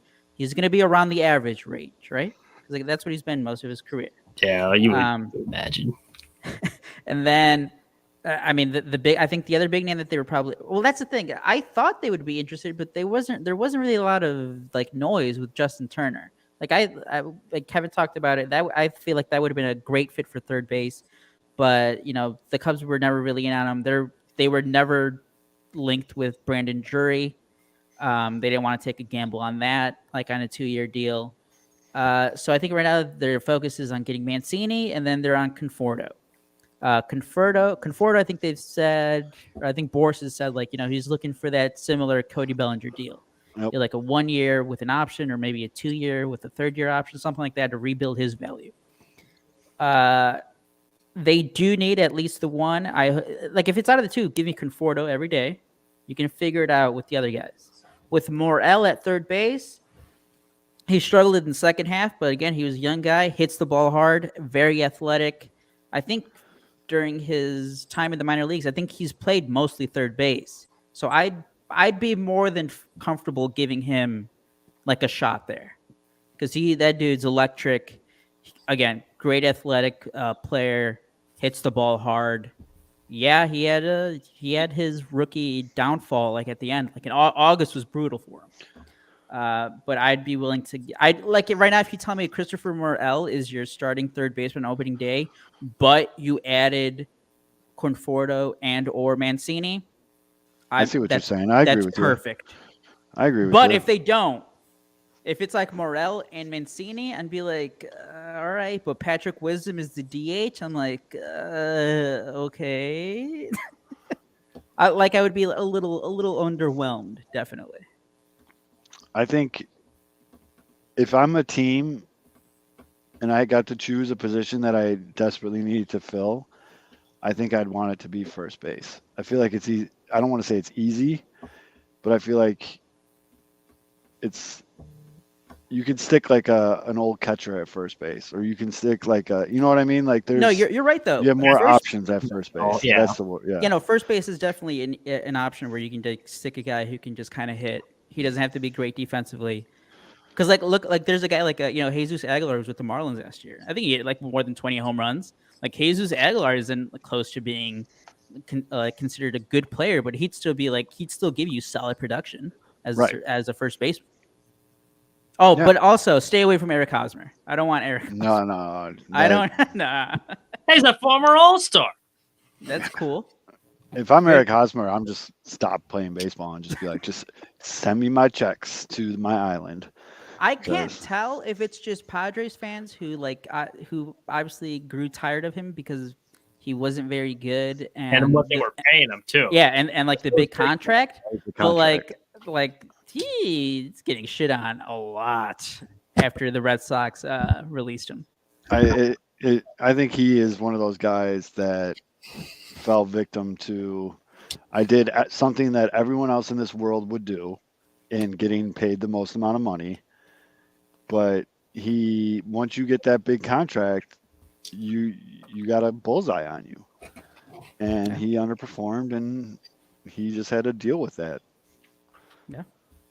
I think that, I mean, that's what it came down to. We were talking about it a little bit pre-show. I mean, that's kind of what Zach Levine's going through right now for the Yeah. Bulls. Like, you get that money, and you pine for that money, and you make a big thing about that money, and you finally get it. You better not miss the first 2 games of the season with the phantom knee injury. If you want to get paid like the man, You gotta be the man. you got to be the man, and you got to also be prepared to take shit when you aren't the man. Yeah. And I feel like that's what happened to him too. And I think, yeah, and I agree with Brian in the chat. I think the perception that he was a glue guy, clubhouse good dude, just wasn't as accurate as people thought. Who? Scott Hatteberg? No, Hosmer. Oh, Hannenberg was brought up in the comments. Mitch isn't just Yeah, I was gonna say, wait, where did Rifling that up come from? random names, but and I mean, that was a pretty big week for both teams. You know, Swanson and Benintendi, and the Cubs are obviously still rumored to Conforto and Trey Mancini and stuff, and then you have the White Sox with this non-existent trade market being supposedly active. I don't even think it's that they're active. I think a lot of teams are inquiring about guys because they think they're going to blow. Like Liam Hendriks, I think they're just getting a bunch of calls on them. Which So I don't even think they're going to trade him. But like I think they're entertaining it because like you have to have everything on the table. But I think just a lot of teams are tuning in. I'd be surprised if they traded Liam Hendriks. I tell you, they're not trading him to the Mets, and if they do, it's going to be for one of those key prospects. They're not. It's not going to be a James McCann, Eduardo Escobar. You're telling me they're not just treating Liam Hendriks as a salary dump? If it was a prospect, say, and like Eduardo Escobar, I wouldn't be terribly disappointed because like he can play second. He's got enough pop. No, but just get this James McCann shit out of my No, face. I ain't got Sub. Wait, unseating the catcher. First, and it's just What if you can get rid of Lurie? No, I'm still keeping Leary. I'm going to be honest with you. I'm like a Yuri Garcia truther. I know he's not good, but damn it, when I was at Sox Fest a couple times, he was really nice to me. I think This is the like dangerous Leary Sox Garcia. Fest. Yeah. I guess it is. Use him. Honest to God, though, in all seriousness, like I don't think he's that bad. Like he had 4 seasons in a row where he hit above 270. The White Sox just misuse him. He should be coming off the bench, Which he not will this starting year. every day. And when you start him every day, like that's what's going to happen. But like if he's used as a utility guy, he's a good player. I mean, That's my soap. if everything goes as planned, that's how Larry will be used this year. And that's fine. I think Yeah. every team could use a Yuri Garcia just coming off the bench. And they That's do. We've said that on this show. Another thing we've said a million times. Like, People look forget. at every World Series team, they have a Larry Garcia on their People team. forget Lurie Garcia had more hits than Mike Trout one season. Sure as fuck did. And Mike Trout missed half the year. Season in 2019. When he had to lead off every day for Rick Renteria that one year, he had like 8 home runs and he hit like close to 280. He was hitting like 270 something. I think it was that. Yeah, I think it was. He had a solid year. Well, and that's the other thing, too. It's not Larry Garcia's fault that Tony La Russa was batting him third in the lineup. Don't call him a utility player, baseball player. I take offense from that. No, he's a utility guy. That was so funny when Tony La Russa, like that was like peak Tony. Like And he's a multimillionaire because of it, but he's a utility guy. that's my next White Sox jersey, Larry Garcia. Even if he got traded, longest tenured White Sox. That's a legend right there. I mean, you can just send me $100, dude, if you're just throwing money around. Steve Cohen's doing it. I'm going to do it too. Yeah, why can't Mitch? He's inspired me. That's By the the way, other- do you think after what the Steve- whole debacle with the Giants, I think the Mets, like, no matter what, we're going to get Correa. But it is still funny that, like, one of the major reasons they got it done so fast is that I think Cohen was just like in Hawaii. It was in Hawaii. Yeah. So he was still awake. So it was still Yep. like early over there. That's why it was like 2, 3 in the morning Chicago time, but it was like still Yeah. like 11 o'clock at night in Hawaii. But What was the final number on that deal? Did it end up being more? I know it was in the 3 million. it was 12 for 315. Yep. And his Giants one was 13 13 for 350. All right, I mean, a little less, but good for him. So that's the other big debate that's going on, I guess, in baseball Twitter right now is, and I'm curious to what I know my answer, but do you guys think what Steve Cohen's doing is good for baseball or bad for baseball? It's good for baseball. You It's kidding? great for me. Steve Cohen is literally doing what what every single fan base should want their owner to do. Yes.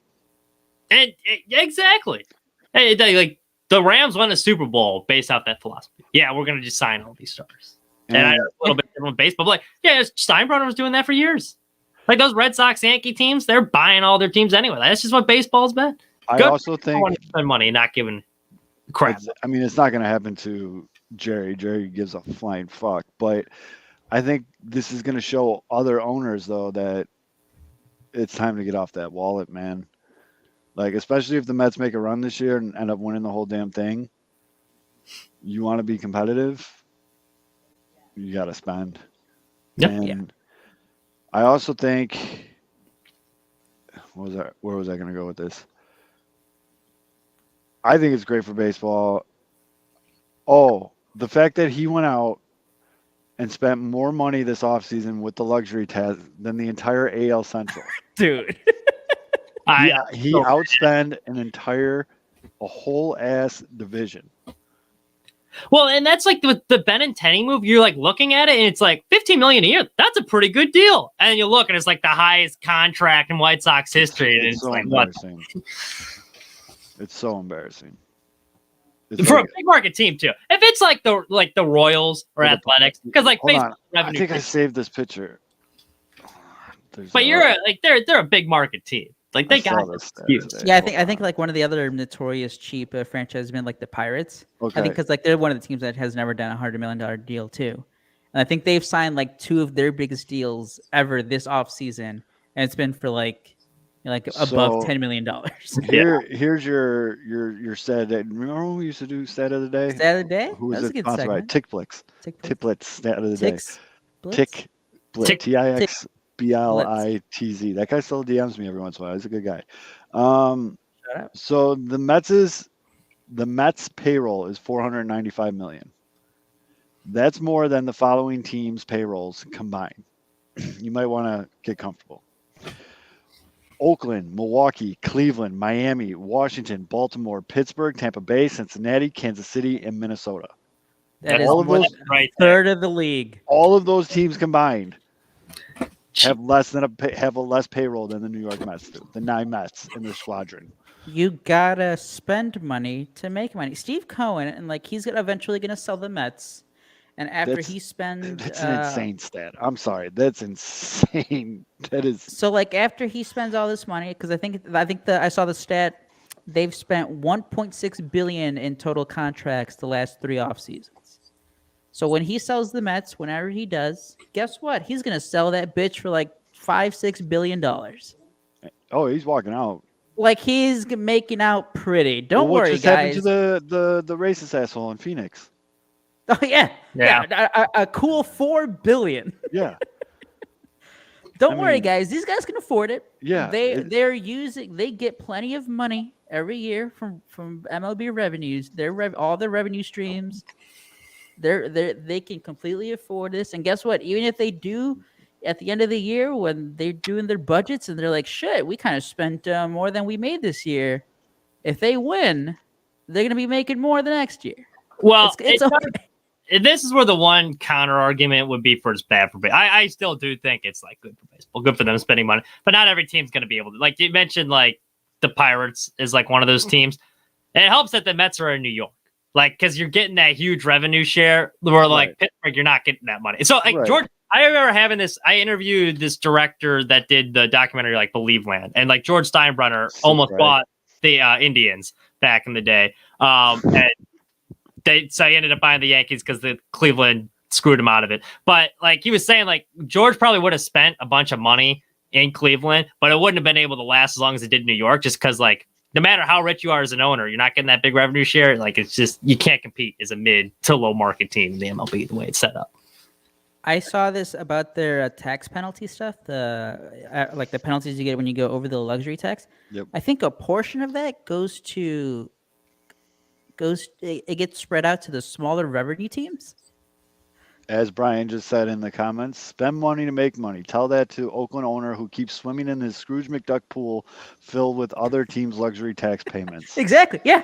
They get much like the whatever it is. What was it, like $170 million that they're gonna have to pay in luxury tax?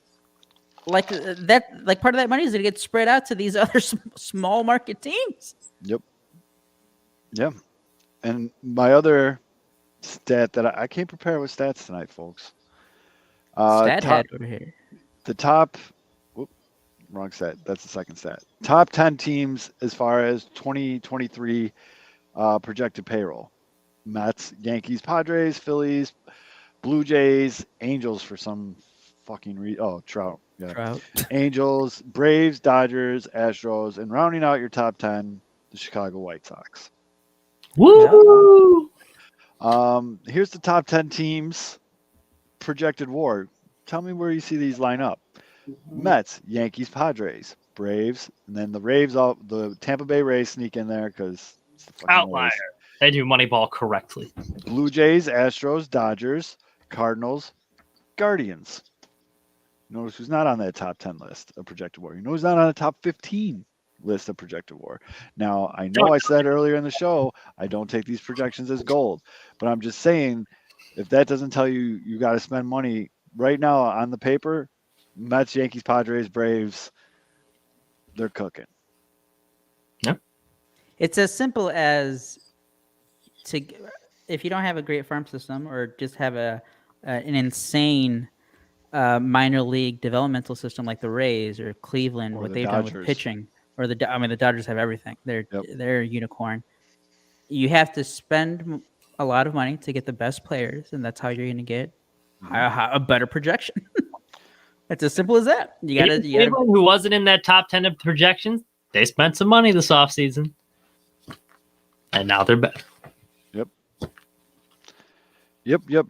I feel like circling back with Liam, I feel like teams that actually make sense for the White Sox to possibly trade him to are like the Blue Jays or the Dodgers. Obviously, I've been saying the Dodgers for fucking months now. Blue Jays got a all-star closer. Romano, or what's his name? I tweeted about him the other day. Hold on. Well, yeah, Mitch, isn't that the guy that the Sox got from the Rule 5? Last time the White Sox had a first-round pick. Yeah. And at the Rule 5 draft, they got this guy, and then they immediately traded him for cash considerations. It was... Sorry, I'll pull it up here. Well, Ian Happ for Liam Hendriks? They're not trading him to the Cubs, bud.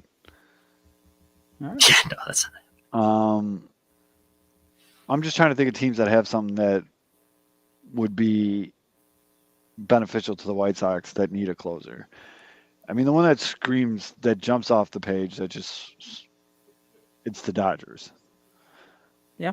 The Dodgers need the closer. They have the farm. They have a ton of dudes that are MLB ready that can fill positions of need for the White Sox, mainly second base and outfield.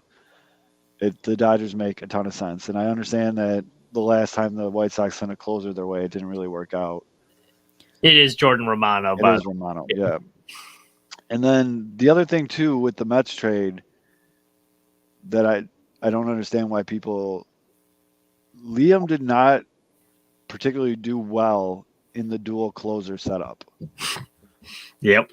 The Mets just dropped $100 million on Diaz. I'm not exactly chomping at the bit. Evan Phillips was good. I think they can benefit from a Liam Hendriks in LA. For sure. They need to close. Like Craig. Does Atlanta got a closer? Who? Atlanta. Atlanta got a good closer? Jansen go to? Yeah. No, Kelly Jansen's there, but he ain't no fucking closer anymore. Wasn't he still solid last year? Am I making that up? He was solid, but I don't think they had him in the closer role. Oh, okay. Atlanta. Well, don't the Phillies need a closer? Yes. Yeah, the Phillies do. And Jansen's with the Red Sox now, I believe. That's right. Yeah. Oh he yeah, went to Red Jansen Sox. left to the Red Sox. Yeah. Here we go. Roster. Cubs need a closer. Braves, catchers, infielders, outfielders, designated hitter. Where's the pitchers? Oh, here's the pitchers. God damn it. Oh, by the way, if you guys want good news about That's right. They traded for Iglesias. I forgot about the Braves. that's got what it Iglesias. was. So wait, the Angels need a closer then. I mean, who the fuck? Well, who on the Angels do I want? Well, you know, Trout. we're inquiring about Shohei Ohtani. Liam Hendriks for Mike Put Trout. up the straight picture. up. Put up the picture. It solves Put up a lot of problems. Liam Hendriks for Mike Trout. Straight up. Love Pretty it. fair. You heard it here first. Trout was hurt last year. Stock's down. Yes, We have that's down. so many pitchers now. Maybe in they're here. trying to get out of that money. There you go. Yeah. I mean, they had conversations.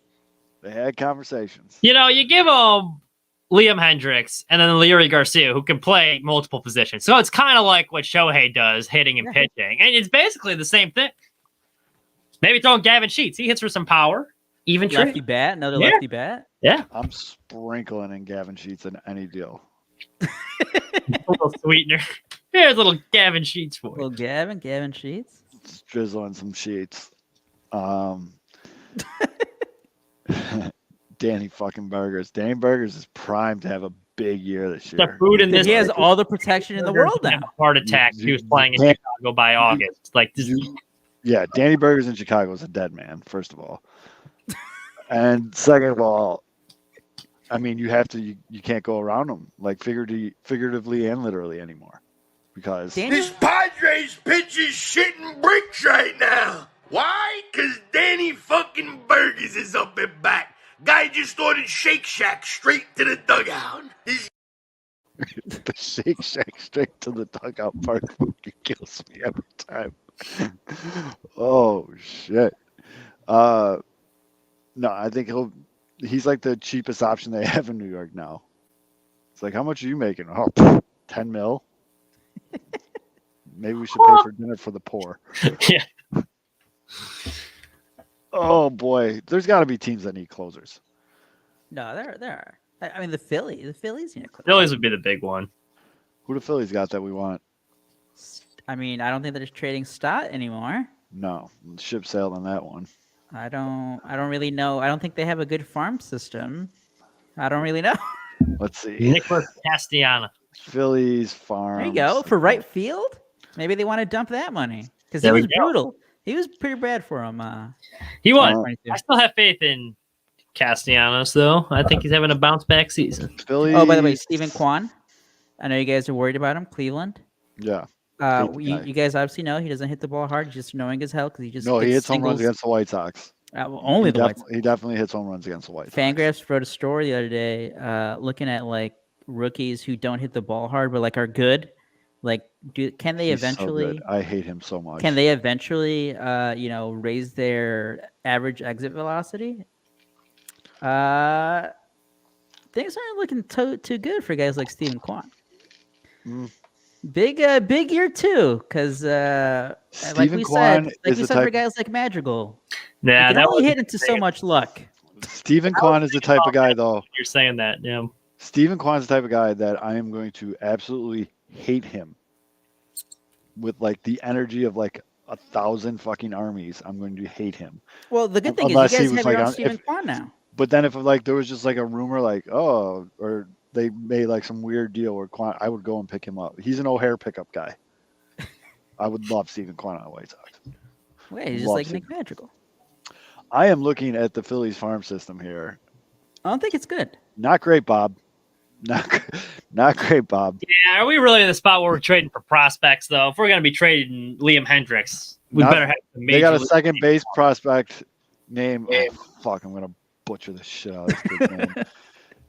19-year-old kid. No. He's a second baseman.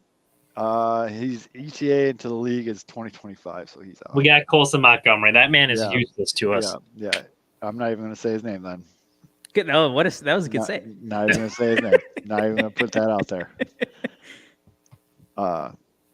The Brewers need a closer, don't they? Because Hader went to the Padres. Rogers is a free agent. Rogers is a free agent. Who the Brewers got that I want? They have some studs. They had some guy. Colton Wong. No, didn't Colton Wong? Oh, he just signed. They're not gonna trade him. They just signed the guy. No, they traded him to the Mariners, didn't they? Right. Oh, that's right. Yeah. We gotta keep up with this shit. We gotta make a spreadsheet or some shit for the pregame I show. know, right? Milwaukee. Maybe do you guys want to? I don't think they would trade Willie Adames. He's too good. Don't want him. Contreras. William Contreras. Yeah. See you, Sam. I will take a lesser Contreras on my team. The White Sox would be so stupid, and they would get like, what's his name? The guy that was supposed to be like Nick Madrigal, and then he sucked. For the Padres? No, for the Brewers. But he got traded to the Brewers. I know who you're talking about. No. He's always been with the Brewers. He keeps going up and down too, from their farm AAA to their team. He's second base, first base. He plays a bunch of Hira. Yeah. No. That guy could actually hit home runs. Yeah, but he hasn't been good. But give me Yelich. Yelich is an O'Hare guy. I would pick up Yelich from O'Hare. Well, they're not cheating in Milwaukee anymore, so he's been kind of bad. He has been pretty bad the last couple of years. I've just always been a Yelich fan. Do you know what Christian Yelich is turning into, actually? Which, for all the Brewers fans that made fun of the Cubs, well, he's turning into Jason Hayward. He kind of is. What kind of papers Yelich still got? I think his extension was like 7 years, 185. Too expensive. Well, no. When did he sign it though? Like how? I think it's barely starting next year. Oh, fuck that then. Yeah, I thought he was at the end of it. I mean, way to ship him out of town. I think he literally signed it during his or right after his MVP season. 252 with an OPS of 738 and 14 homers ain't moving the needle for that money. That was his Miami Marlins days. Also, did anybody know that Drury was apparently like Angels super fan? No, I saw that. Yeah, I barely saw that story. No idea. His dad's like, "Oh, I'm so happy for him. He loved." I didn't know that shit. He had like a rally monkey and all that shit. Like I didn't know all that. Well, now you have to go completely other ways, though. Come on, you got to be like it's a 1 year wonder. Who, Drury? No, I still. Wait, Drury had a rally monkey, or his dad had a rally monkey? Oh, Drury did. He like grew up like loving. Diehard Angels fan. Diehard Angels fan. Was there like a mutiny in the locker room when he showed up with a rally monkey last year? I don't think he brought it to work with him, Mitch. I don't know. Could have. Who knows? Say, hey guys, you ever heard of a rally monkey? Yeah. Are we playing them next week? Oh, my bad. Yeah.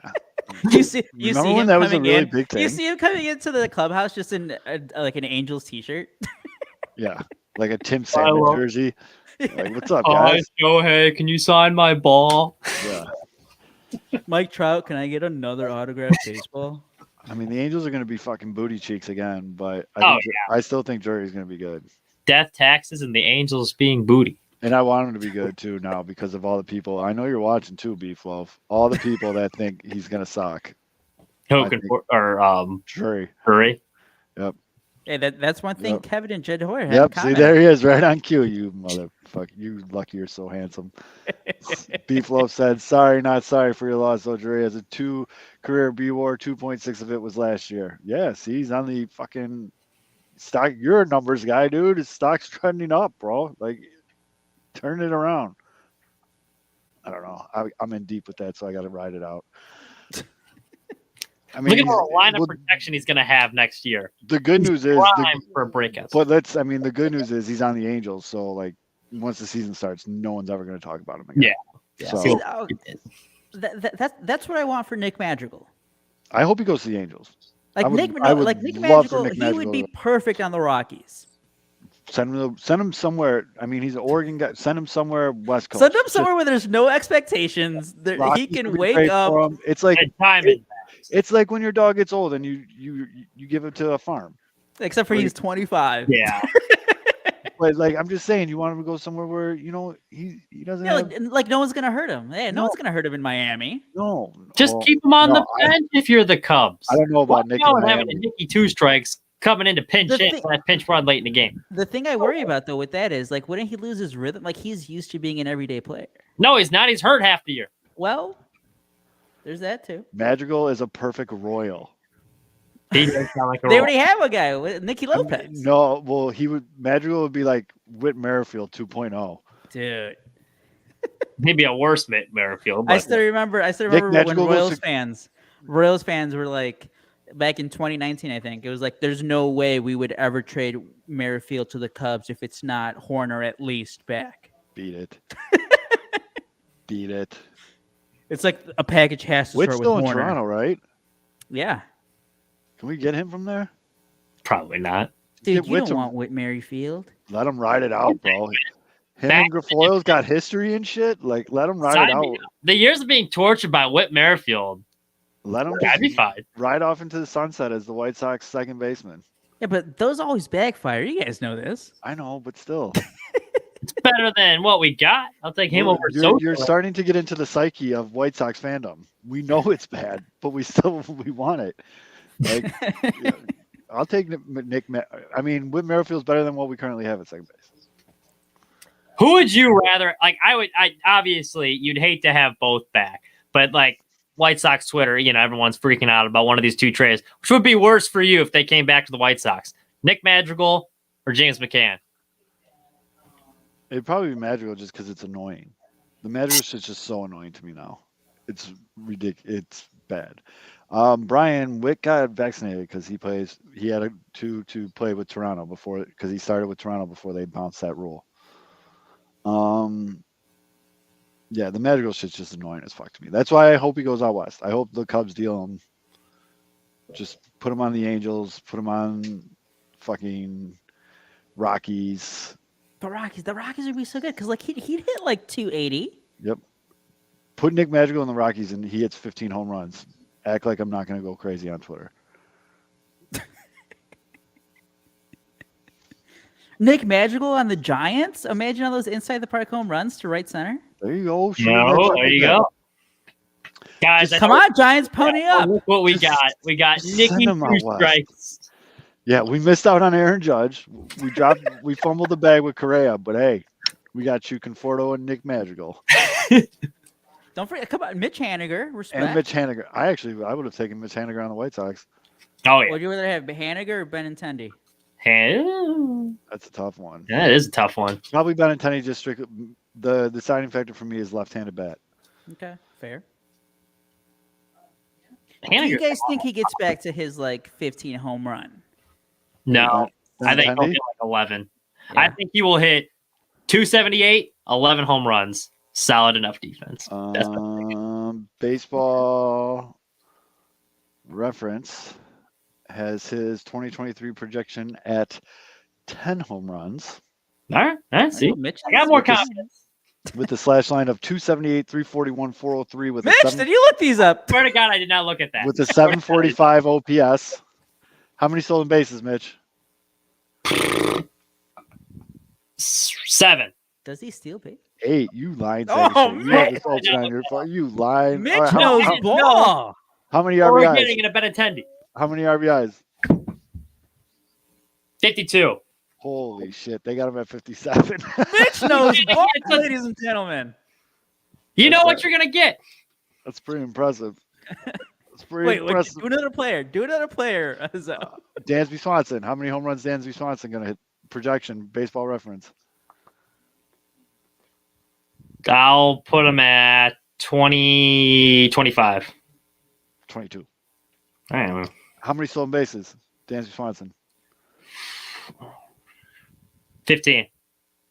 12. You're right. You're within 5 of Yeah, all these. Dude. Yeah. What's the Powerball numbers for tomorrow? Last one. RBI total for Dansby Swanson. I'll put him at 72. Ooh, you fucked up this one. Did I? They got him at 80. So you were outside your 5 Damn. range. I was gonna go 75 too. Yeah, you probably kill it on the prices, well, right? Mitch dude. is still waiting to see if the Cubs get Mancini or not. He needs Yeah. guys on base. This That's is true. Well, we all know Mancini's wheels are going to make a big difference. Yeah. You guys keep making fun of cancer survivor.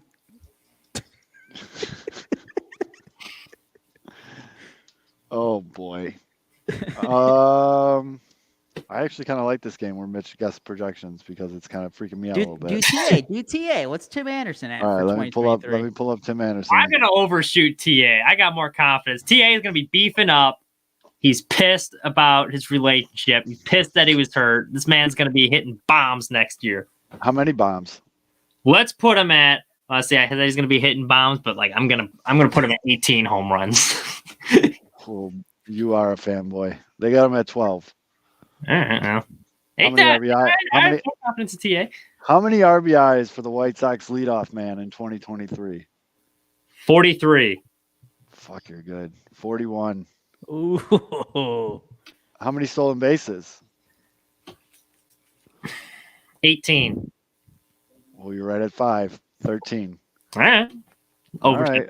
What's it? Give me a batting average for the TA. Two batting champ. Here he Former had batting champ. 301. Doesn't have Bray behind him. We'll put him at right back where with 301. 294. Damn. All right, well, I think he's hitting him at 300. They got a you guys slash line. They have a slash line at 294, 334, 437 with an OPS of 771, hitting 12 home runs with 41 RBIs and 13 stolen bases. That's not getting him paid. No, that is not getting him paid. I mean, I can't even say anything, guys, because I think that OPS is higher than Dansby Swanson. Well, he's a better player.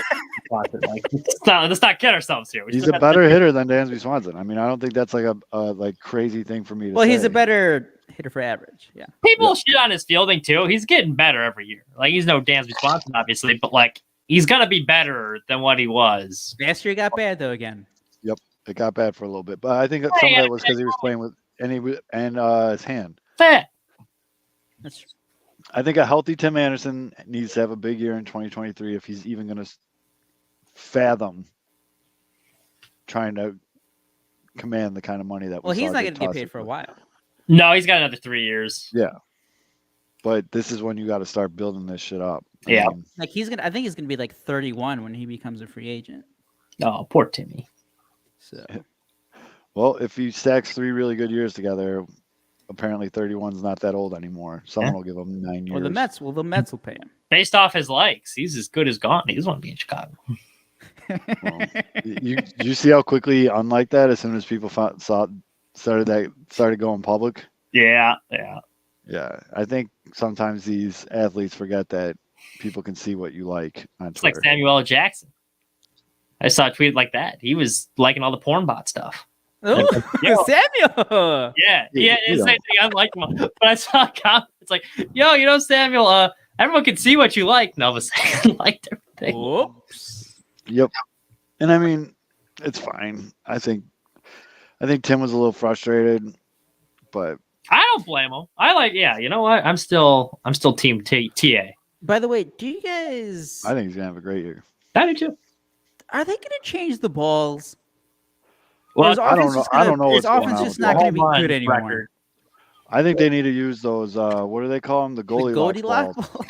Just use those, because those are not Those are only for Judge. dead, but those aren't dead and they're not juiced. They're right in the middle. They're just right. Use those. I mean, you guys will get those. You guys are going to be on ESPN opening night. Getting smacked by the Astros. Oof.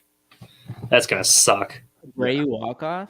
Abreu's just He won't. it's not He it's not going to be a walk off. He's gonna screw us. what is he going to Abreu's bat third 6? run. He's going to bat 6 in that lineup. What's gonna happen is Cease will pitch a pretty solid game, and then we'll put in Graveman in like the 8th inning, and Abreu will have like a crushing double to blow it wide open. Like it'll be relatively close. Like we'll be down by like 1 or 2 runs. Like, hey, we're hanging in there, and then Abreu's gonna break it wide open. I disagree. I Packing a think fat lip. Abreu's first at bat, Dylan's going to go right at him with a fastball, and Abreu's going to hit the fucking train. Nah, Dylan's a Cy Young candidate. Abreu's Good. washed up. I'm off. Cy Young candidates give up home runs. I know. I just Abreu- don't want to miss Abreu as much as Abreu's going to be I juiced. He's going to be juiced up. He's going to be pumped up to face Cease.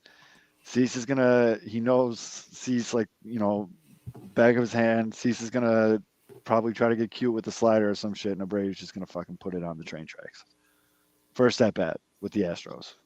Nah. Yep. Bases loaded. I will bet it. I will bet when that comes around. Remind me. I will put I will money on bet a Jose line Abreu. right now. That's what I'm betting. He's gonna be First, like this, and he's gonna chase a slider. Well, it's gonna be it's gonna be one of two things. He's either gonna hit a home run off Steve, so it's gonna be like bases loaded, 1 out, and he's gonna hit into a double play. And then all the Sox fans who were like good that he was gone, they're like, "See, we told you so." Yeah. Or look at there, Abreu doing what he does best. Get fucked.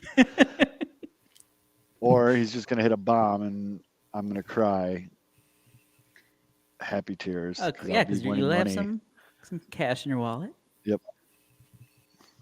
Yeah. What do you think Abreu would be opening night for a home run? Like plus 300? It's going to be kind of lower because they're going to take into account that he's going to be fired up to play them. The revenge game. What do you think Jose Abreu's projected home runs are going to be? Ooh. Oh, I think he's gonna have a pretty big year. Well, judging by what his power numbers down, we'll say I put him at 23. 20. Ooh, I was gonna say 23 as well. They got him at 20 with 84 RBIs, which I think is low. That is a little low. He's gonna because he's going to be batting 6 in an absolutely fucking smack lineup. Yeah, I agree with you. And he's an RBI machine. They got him at 119 strikeouts. That seems a bit high. He had 110 this year. That sounds about right. So, and they, all right, these projections just lost a lot of merit with me. They got him at 2 stolen bases. Hey, it could happen. Prince Fielder had 16 stolen bases one year. You never know. Prince Fielder can move, man. For a big man, you put respect on Prince Fielder's name. Prince Fielder can move. No one would hold him on because they'd be like, hey. No, Prince Fielder can move, Daddy. man. The big vegan, he can move, dude. I The love big Prince Fielder. vegan. Yeah, he was a big vegan. Yeah, that's right. Is that his nickname? Is that what people called him? No, I don't know about that, but I do remember I just it came did out right to be now. unique. The big vegan fielder? I kind of just like did right now. Print the shirts. I'm pretty sure there's a big storyline when I think it was when he signed the big deal with Detroit or with the Tigers. Detroit? Or the Rangers or the Tigers? Well, Detroit. whoever he signed the big deal with. Detroit. Like and then it came out that he was a vegan. People were like, "Oh, no wonder he's not hitting home runs anymore." No, I think that was Texas, man, Is because in Texas? that's probably the worst place you can Go come vegan. out. Yeah. I think it was See, Texas. it's not that healthy for you. Look at this tubular. Yep. Well, Justin Fields is a vegan. Pretty good. Yeah. Not Pro Bowl good, though. Pretty good for a running back. Should be Pro Bowl good. Well, apparently he's not. Breaking Bobby Douglas's record. But, yeah, I mean, Justin Fields, Dansby Swanson from the same town, I think, in Dan- Georgia. Danny fucking Burgers versus the big vegan in a sumo wrestling match. Who you taking? now or in like, They're prime. Their Like, prime. Prince Fielder's prime, and then Danny Burger. Fielder, because I think Fielder was a Fielder tank. can move for a big dude. Yeah, he had the quick feet. That's not helping you though. I guess it is a little bit. Yeah. Yeah. Oklahoma drill. Then we'll make it simple. Ooh. That's kinda feel- that's a better. Rick Shithouse. And I feel like he just wouldn't care. I'm going to go Danny Burgers. I think I'm Danny. Yeah, Vogelbach. That was like I one of the games in Minnesota I was at a couple years ago was like Michael Pineda and Lance Lynn warming up, and their bullpens like right next to each other. You can feel like the earth rumbling with those two big guys. Looks like an offensive line warming up. Massive. Hold on. Now we got to look this up because we need facts. Wait, what are you looking up? If he was a vegetarian or a vegan. I think it was vegetarian. I think it was vegetarian. No. Prince Fielder had a tattoo on the left side of his neck. It was a Korean symbol for Prince. Fielder was actually a vegetarian for all of 3 months. Oh, okay. There it is. So good call, beef loaf.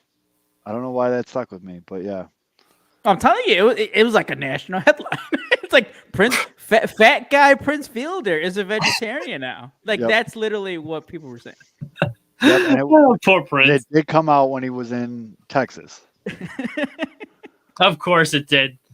They did Yep. some like digging, like, hey, you want to go get like barbecue? Well, actually, I'm a vegetarian now. You're a what? Sitting headlines all over the next day. I mean, that's another guy though. That's like what could have been. It was neck injuries, right? I Yeah. think so. Yeah. Yeah. Yeah, it was his neck that was fucking jacked. I mean, he had some couple years left in him. That's a It was a shame. tear in Milwaukee against the Cubs. Yeah, he retired with the Brewers. Man, I was a big Prince Fielder fan. Now when he's with Detroit, I wasn't. No. I hate the Detroit teams. Those are the worst. How did you guys deal with Maglio was with the Tigers? He was one of it sucked that he was with the Tigers, but I always loved Maglio. I was too young to appreciate Maglio, but when I was in like He's so kindergarten, good. like when I was first watching, So He was so good. He was so no, that's, good. yeah, that was my dad's favorite player. Like when I was first growing up, like watching my first Sox game, so I'd always hear him like yelling, like Max. Like, who the hell is Maglio. I'm going, Yo. Yeah, Maglio was the man, dude. Have you guys seen this video that is going around Twitter of Josh Donaldson bat flipping non-home runs? Yes, yes. yes. Oh, it's so It's the greatest video on Twitter right now. I absolutely. It's funny how like some of those aren't even close. The second one, guys. The second one in Boston? Toronto. Or was it in? Yeah. It was Toronto because like I think the other, but like because it was like the longest bat flip too out of like all of them, and it's just Hold on, it's a routine fly ball. Leave center. right- Yeah, he's like It's not holding even it close out. to the warning track. The best is how many of these he gets thrown out at it. Thrown out, yeah. Those are almost funnier than the warning track ones where it's like, oh shit, I got it. Like the playoff one where it's like off the wall and he gets started. He's like, what? No, it's a home run. You know what? I listened to a 6-minute Fitz video. This is happening right now. This is Poor happening. If we're playing videos, Let's because do it. these are just amazing. Oh, with the little hop. Yep. The- But here, this is the best part. Oh, that's second by a mile. This is the Toronto one, Oh, and my! he's watching it. and he pumps his Right pants. to the warning track. Not even at the warning track. That's bad. Can we just show this every show until the start of next season? I mean, that was Now just, he got bailed out by the ground roll double. That's too yeah, bad. that was Like, that should terrible have been fielding. caught. I think this one's awesome. I think this one's like nowhere close. Oh no, it's the next one. There's That one was coming up cool. in Boston. Yeah, here it Right, is. right here. This is a pop out, bro. And he flips that forward too. Put that Yeah. on it and everything. Yeah. That's a pop out. That one didn't even launch angle, didn't even look close to getting out. All right, that one hit the top of the wall. Okay, that's fair. But I think he gets thrown out at second. He gets in this thrown one. out. I don't know. He. First, I think there was two runners on. Oh, this is the playoff one, is it? yeah. And again, these are Mickey Mouse fly balls in other stadiums. Oh yeah, this is the playoff one where he gets in the run. This one just made me smile. That was so- Oh god, that's so good. He was like, "No, it's a home run." I need you guys to promise me, if and when I bite the bullet, that gets shown on a monitor at my funeral. When the 'Cause- Yankees trade Hendriks for Torres and Josh Donaldson, how pissed are you going to be? I would not watch one Sox game the whole season. Hey, there we go. And it's Passon that reported it too. You Corey got it? You McCann, want- Go ahead, Mitch. Break the moves. James McCann, everyone on White Sox Twitter's favorite catcher, has been traded to Baltimore per Jeff Passon.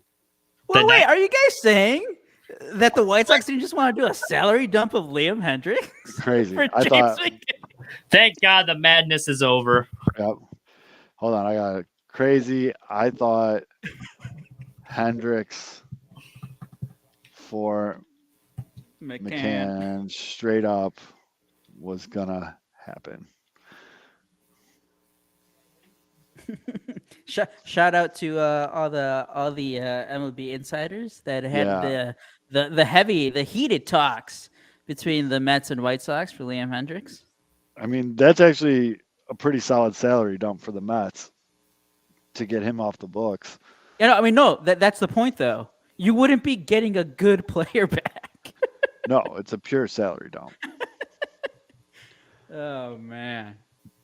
All right, so Steve Cohen does care a little bit about money. Yeah, I mean, his accountant had to have woken up from his blackout coma that he went into when he saw that number and was like, You got to do something. He's like, Stevie boy, you got this $12 billion black hole on your roster. Yeah. What a great day to be a Mets fan. You get a new shortstop. You ditch James McCann. Must be nice. Must be nice. I can't get okay. So I totally get where people are coming from. Where like just because they're doing this and it's great for baseball, doesn't mean I'm not going to be laughing my ass off when the Mets lose like in the NLDS. I agree with that, but I still can't get over the people who are like, I can't believe they're just trying to buy a title. Like, yeah, no shit. Yes. Why wouldn't you want that? Yeah. Oh yeah, totally. I mean, I'm gonna actively root against them. Like that's gonna be like one of the top teams. I'm hoping lose just because it's funny. Like, But that is completely fair because obviously they're like Yes. they're like the top fucking dog right now. So yeah, you're always gonna have like the entire country basically root against that. That's still good too. That's what happened forever with the Yankees. You know, teams that always buy or are winning. But like I just don't get like who was it? The Axelrod guy. He's like, all my life I grew up cheering for the Mets, and now they're just trying to buy a World Series.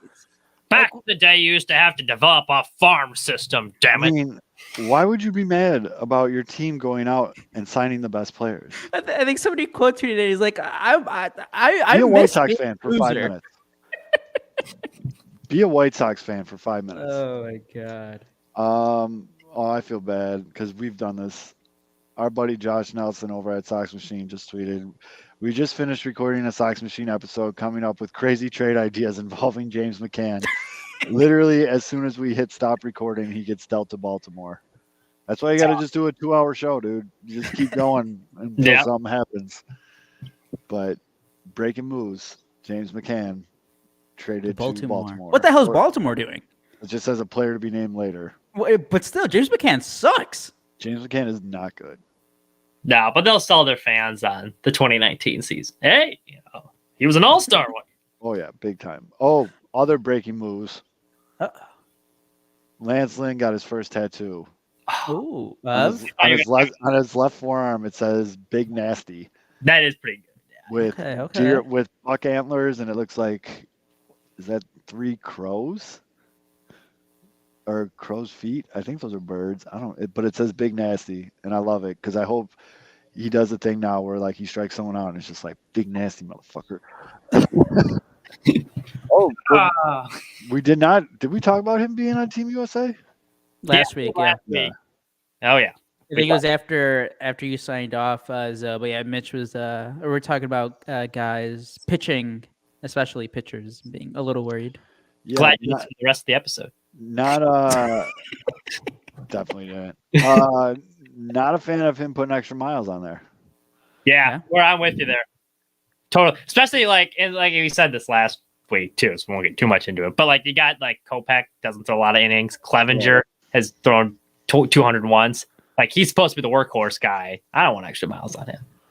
No, I do really hope he comes out to the mound Kenny Power style with like the American flag around his neck, just telling like crowds to suck it, coming out to "I'm a real American." I don't need that. Someone's gonna throw a beer bottle at his head or something. He'd catch it and drink it.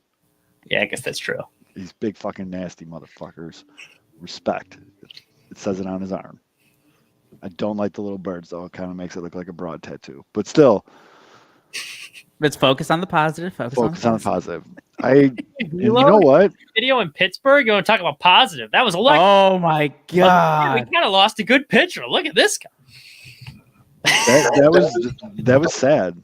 It was sad. I was sad. think That the perfect video made comment me was somebody sad. saying like, "You feel bad as a White Sox fan," and then you see the Pittsburgh Pirates with the Vince Velasquez hype video. Yeah, that's tough. That actually, like, I felt bad. And, like, I feel like the Pirates got something cooking up there, too. And No, Cruz came because back down to their earth. best player is literally like, trade me. Yeah, Cruz hits absolute piss missiles, but that's like one in every, like, 50-something at-bats. The other Like he could at-bats- be guys again. Like there could be absolute superstars on teams. Right. That doesn't mean they're going to be good. Yeah, but McNeil's not going, or not. Reynolds isn't going anywhere. Like even though he wants to be traded, they're not trading him. He's under control till 2026. Yeah. Yeah, that's true. That's got to be completely. free That has agency's to all be so demoralizing as a player when you're just like, hey man, trade me. I really want out of here. And they're just like, no. And then you have to go in that locker room. Yep, you're stuck in this black hole. Hey guys. I've always wondered why. I mean, I guess I kind of get there's less. I guess players had. Well, no. I mean, players have a lot. They have guaranteed deals. Why don't more MLB players hold out if they really do want to get traded? I don't know. I guess it's not part of the culture. Team. I mean, baseball more of a team. Well, I don't know. Why don't guys hold out more often in MLB? Like Brian Reynolds. Real. He could be like, no, fuck you. I'm not playing. Trade me. Why? Well, you'd have to hold out longer for it to make like an actual impact with how many games there are. Like in a football season, you hold out like 4 or 5 games. That's a bigger deal than it is if you're like. What if it's like I'm not gonna show up to spring training. Like, don't count on me. Yeah. I guess good. He could. What if Tim Anderson in February? He's like, give me an extension now, or I'm not showing up. Has that never happened? I feel like someone's had to have done that before. Someone's I think had so. to Not have. in MLB. I know someone in the comments, if you're still there, I know we're 2 hours deep, but who's the longest holdout? Hold on. Let's see if we can Google this. Longest MLB holdout. By the way, are you guys still gonna love Carlos Rodon, the Yankees now? Yeah. I didn't love him with my favorite team, the Giants. Yeah. We're big Giants fans. Yeah. Come on. No, they're just giving me a bunch of lockouts and strikes. I don't need that. MLB players player don't hold out. I think to Mitch is right though. start. Just the season is so long that it'd be tough to. Joe DiMaggio held out. Oh, There you go. What? Now we're on to something. 20 infamous sports contract holdouts. Juwan Howard, Alexei Yashin, Cam Chancellor, Ken Dryden, Sean Gilbert, Don Drysdale, and Sandy Koufax in 66. Like, what do they want? Like an extra $1,000? I think they wanted another cooler of beer in the locker room. Chris Johnson, Pavel Bure, Jamarcus Russell, Eric Dickerson, Phillip Rivers, Joe DiMaggio. DiMaggio wouldn't budge past the $40,000 salary he desired. The Yankees refused to honor the dollar amount. They waited it out, and eventually DiMaggio backed off. He signed a deal for $25,000. Oh my god! A fraction of what he originally asked for. Steal. Emmett Smith, Glenn Robinson, Darrell Rivas, Bo Jackson, John Riggins, Mark Messier, Cornelius Bennett, Walter Jones. Yep, those were the only baseball players on that list. There you go. There's got to be there's got to be a reason they don't do it. Saw what happened to Joe DiMaggio, and they're like, we're not trying this. There's got to be a reason baseball players don't do it. Can they be fined? Yeah, I think is it in the players union where they can be fined? Like, could it end up like it's gotta be something. them Yeah, money? there has to be something.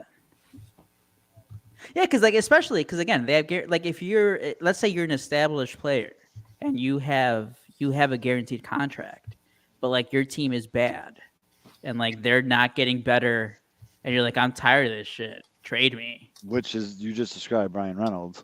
Well, I think a lot of it too is like a lot of these guys need their service time because they're all trying to hit free agency. Like most of them don't get to free agency until they're like 30. So like a lot of them don't have leverage. And then once you are a free agent, you're getting paid anyway. So you got no reason to hold out. Or if you're in the case of like Reynolds, they got another 3 years of control. So what's he going to do? Sit out a full season and then he's going to have no value. It's going to be like Conforto again. And like, well, you just haven't played in a full year. So why are we going to pay you? Hold on. I'm very curious. What year was the Joe DiMaggio thing, did I say? I don't think you did say. I don't think you said that one. When did Joe DiMaggio play? Shit. In the 50s? 50s, 60s? 56, I think. No way, I'm thinking it was history. Joe DiMaggio played. He is a dunker. Brian's right. From You can 1936 to 1951. He was an all-star every fucking year he played. So let's just say 1946. So 2,500 in 1946 worth today. So they had Joe DiMaggio for motherfucker 380K. Decent. That's insane, dude. When you think about it. That's absolutely insane. Mike Clevenger is getting fucking. That is crazy, man. James McCann is getting $12 million. Well, hold on. I still can't get over that deal. I think you got 4 for 40 or something like that. Yeah, I mean, And the fact that so many White Sox fans were mad about that. Granted, I understand fully. Hindsight is whatever, but like, so many White Sox fans were mad about that. And it's not like Yasmani's like, tearing up the league, but still take Yaz over him in a heartbeat. yes. I mean, you take like Sebi over in a heartbeat. I mean, yeah. Like value-wise, just like off the contract. I mean, that's your boy, Mitch. That's the next jersey you need to buy. Fuck a load. Yeah. You need to get a Sebi jersey, man. He's got to meet our numbers, though. He's got to meet the quota. Because Seb doesn't have he doesn't have the tenure on the White Sox like Leary does. Okay, True. so more news on the McCann deal. McCann has 2 years and $24 million left on his contract. The Orioles will assume $5 million of the contract. So they just got James McCann for $5 million. That's a good move for the Orioles. That means now- they're giving up something of value then. It just says player to be named later. Oh, okay, maybe not. Never mind. They're just trying to dump some salary without really. They got something out of it. Yeah, no, I mean, yeah, you're right. I was reading that backwards in my head. Yeah. I mean, yeah, $2.5 million for a bad catcher. I mean, you got the Mets eating 75% of the deal. Yeah. Poor James. He's like, wow, we got a stacked team this year. It's gonna be fun. Actually, the first thing he had to know he was going. no, But the first thing I think about is that scene in Moneyball when Billy Bean's talking to David Justice and he's like, what's he say, like 16 mil? And he's like, yeah. He's like, no, that's how much the Yankees are paying for you to play against them. Like, that's how much they think of you. Like, that's James McCann now. It could be worse though. I mean, Baltimore, they're on the come up. Like he could have gone to Baltimore's like gonna the be A's. good, dude. Baltimore's gonna be good. they're gonna be But- freaky and fun. McCann is now their backup catcher behind Adley Rutschman. It's gonna show Adley the ropes. Jesus, I hope not. I like Adley. I like Adley. Well, Actually, you need Reed McGuire for that. yeah. Well, he might show him something else in the Well, yeah, the Dollar ropes. Yeah. General parking lot. I didn't realize that Reese McGuire was kind of good with the Red Sox. It was solid. He was okay. He was okay. Get All him right, good. Wait, real quick, gun to your head. Ted Williams or Joe DiMaggio? Ted Williams. Ted Williams. Okay, we're Ted Williams, one of the best hitters of all time. arguably the best hitter of all Yeah. time. People were shifting him before it was fashionable, and he's beating those shifts. Also, Ted Williams, I believe, if we ever get the science, I think his brain is still frozen right now. So, or his entire head. That man was fighting fighter jets or whatever, and then hitting bombs. And then came back and hit yeah. DiMaggio went to war. 100. Yeah, he did. DiMaggio went to war. Yeah. Ted Williams, the lefty bat. Yeah.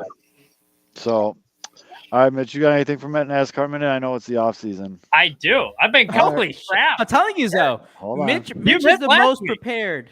All right, hold on.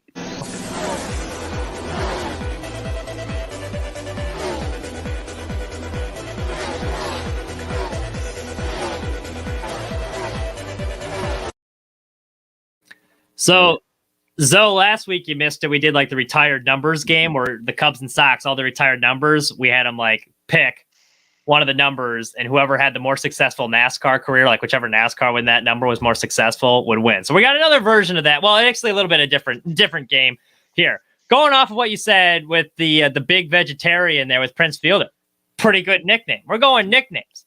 Okay. A lot of good nicknames in NASCAR. A lot of famous nicknames in baseball. Great Bambino, Jolton Joe. If we're going that Joe DiMaggio one. So I'm going to name some nicknames, and you're going to tell me if it's a NASCAR nickname or a baseball nickname. Hopefully it's not too easy. If you know your baseball history, you should get a lot of these. I tried to find some obscure ones here. So we'll see. We'll see how you do. We'll start pretty easy. We'll go Fireball. Is this a NASCAR Oh, or a baseball player's That's nickname? not an easy one because I was gonna I say. could argue either way. I'm gonna go baseball. I'm gonna go baseball because like I think they wanted to avoid any references to like a potential crash in NASCAR. Right, and I feel like that's Stevie Fireball. Oh man, I think we're wrong. So You are both incorrect. Ah. You're not. Glenn Fireball Roberts. Dang. But he earned that nickname from playing baseball when he was younger, and he threw hard. That's a trick Oh, trick question. question. That's a But trick he found out question. he was a NASCAR driver, and so that name stuck with him, and they called him Glenn Fireball Roberts like throughout his NASCAR career. But sadly, he died as a result of a fiery wreck. Oh, I mean, Yeah. I was gonna say that's a horrible nickname for a NASCAR driver. Yeah, and it didn't end good for him too. That's But that's Matt ACL Terzawaski over there playing left field. It's like, what? No, dude, that's not my nickname. there you go. He's the NASCAR Hall of Famer. That's though. a trick Glenn question. Fireball. You came out of the gates dirty, Mitch. All right, That was a dirty one right there. We will go sliced bread. Sliced bread. I'll go NASCAR nickname or baseball. baseball? I'll go baseball again. You're both incorrect. It's our good friend Joey Logano's nickname. And What? it's because of his pasty complexion. When he was younger, he was 18 in the Cup Series, youngest Cup Series driver ever. And he earned the nickname Sliced Bread, as in the greatest thing since. This Joey guy, Sliced Bread Logano. yeah, this guy definitely has the nickname Sliced Bread. All right. Toy Cannon. Toy Cannon. Baseball or NASCAR? Baseball. I mean, you I'm can't just go gonna through say, in a row. I'm just though. gonna go NASCAR just because. Let's mix it up a little bit. This is a baseball one. Jimmy Wynn, Houston Astros outfielder. He was not a big dude, only 160 pounds, but he hit 291 home runs. So Jimmy Wynn, the toy cannon. Wonder Boy, baseball or NASCAR? Baseball. Baseball. No, I know that's the bet. Baseball. You're both going baseball. This is NASCAR. Jeff Gordon, the Wonder Boy. Yes, Oh, I knew sir. that one. That was Damn it. Dale Earnhardt, which his soon-to-be rival. That's how he got his nickname, Wonder Boy, and it stuck. All right, let's go. Oil can. NASCAR. Baseball. It is baseball. Dennis Yeah, Boyd, I knew that one, and he got former pitcher. because he and had an he's- absolute hog. Well, actually, he got the nickname because he's from Mississippi, and they That can't ain't really why he talk got the down there in nickname. the South, and that's what they That called ain't- beer. But Nope. he was drinking oil, and they called him Oil Can. Dennis Boyd. That's the PG Disney version. That boy had an absolute hog. Wait, what was and they his called name? him Dennis Oil Can. Boyd? Dennis Boyd was his name. Yep. Let's see. Biscuit pants. NASCAR. That's NASCAR. This is a surprise one. This was baseball. Now, this is Lou Gehrig's. Now, it wasn't one of his well-known nicknames, but his teammates called him that because of his fat ass. They called him Biscuit Pants. Wait, Lou Gehrig was thick? No, that's what his teammates called him. They called him Hold Biscuit on. Pants because of his big posterior. I'm looking it up. Lou Gehrig's ass. My search history is going to be awesome. Was he thick with 3 C's? Yeah, was he 108 thick? Did he call Was him? he 108 thick? I don't know if he's 108 thick. I'm not getting a good ass shot here. Oh, wait. Okay, yeah, Lou was a little 108 thick. Biscuit Pants. Yeah, okay. Okay. All right. Hey, damn. Let's see. Silver Fox. NASCAR? NASCAR. Yeah, that is correct. It is NASCAR. David Pearson, the Silver Fox, because of his later years in racing, he had a lot more salt than pepper in his hair. Let's see. Couple more here. The Gentle Giant. We have a Jeff the Giant on White Sox Twitter. This is the Gentle Giant. Baseball or NASCAR nickname? I feel like there's not a lot of tall dudes in NASCAR. Yeah. So but- NASCAR, because they would only be one. Yeah, I'm gonna go NASCAR. You're both correct. Buddy Baker, the Gentle Giant. He was supposedly one of the nicest guys in the garage, but he was also one of the tallest at 6'6". Yeah, I think all those reasoning was it's a bunch of short guys. So the one guy that was 6'6", they're gonna call him giant. Yeah. All right. The freshest man on earth. Talk about Tim Anderson. I was baseball. That's Chaz Chisholm. It is a baseball one, but this is the 19th century baseball player, Harley Latham, and it was because like he was really good at insulting people, and so they called him fresh back in the day. So This is the best junk in the trunk pick I can get for Lou. there you go.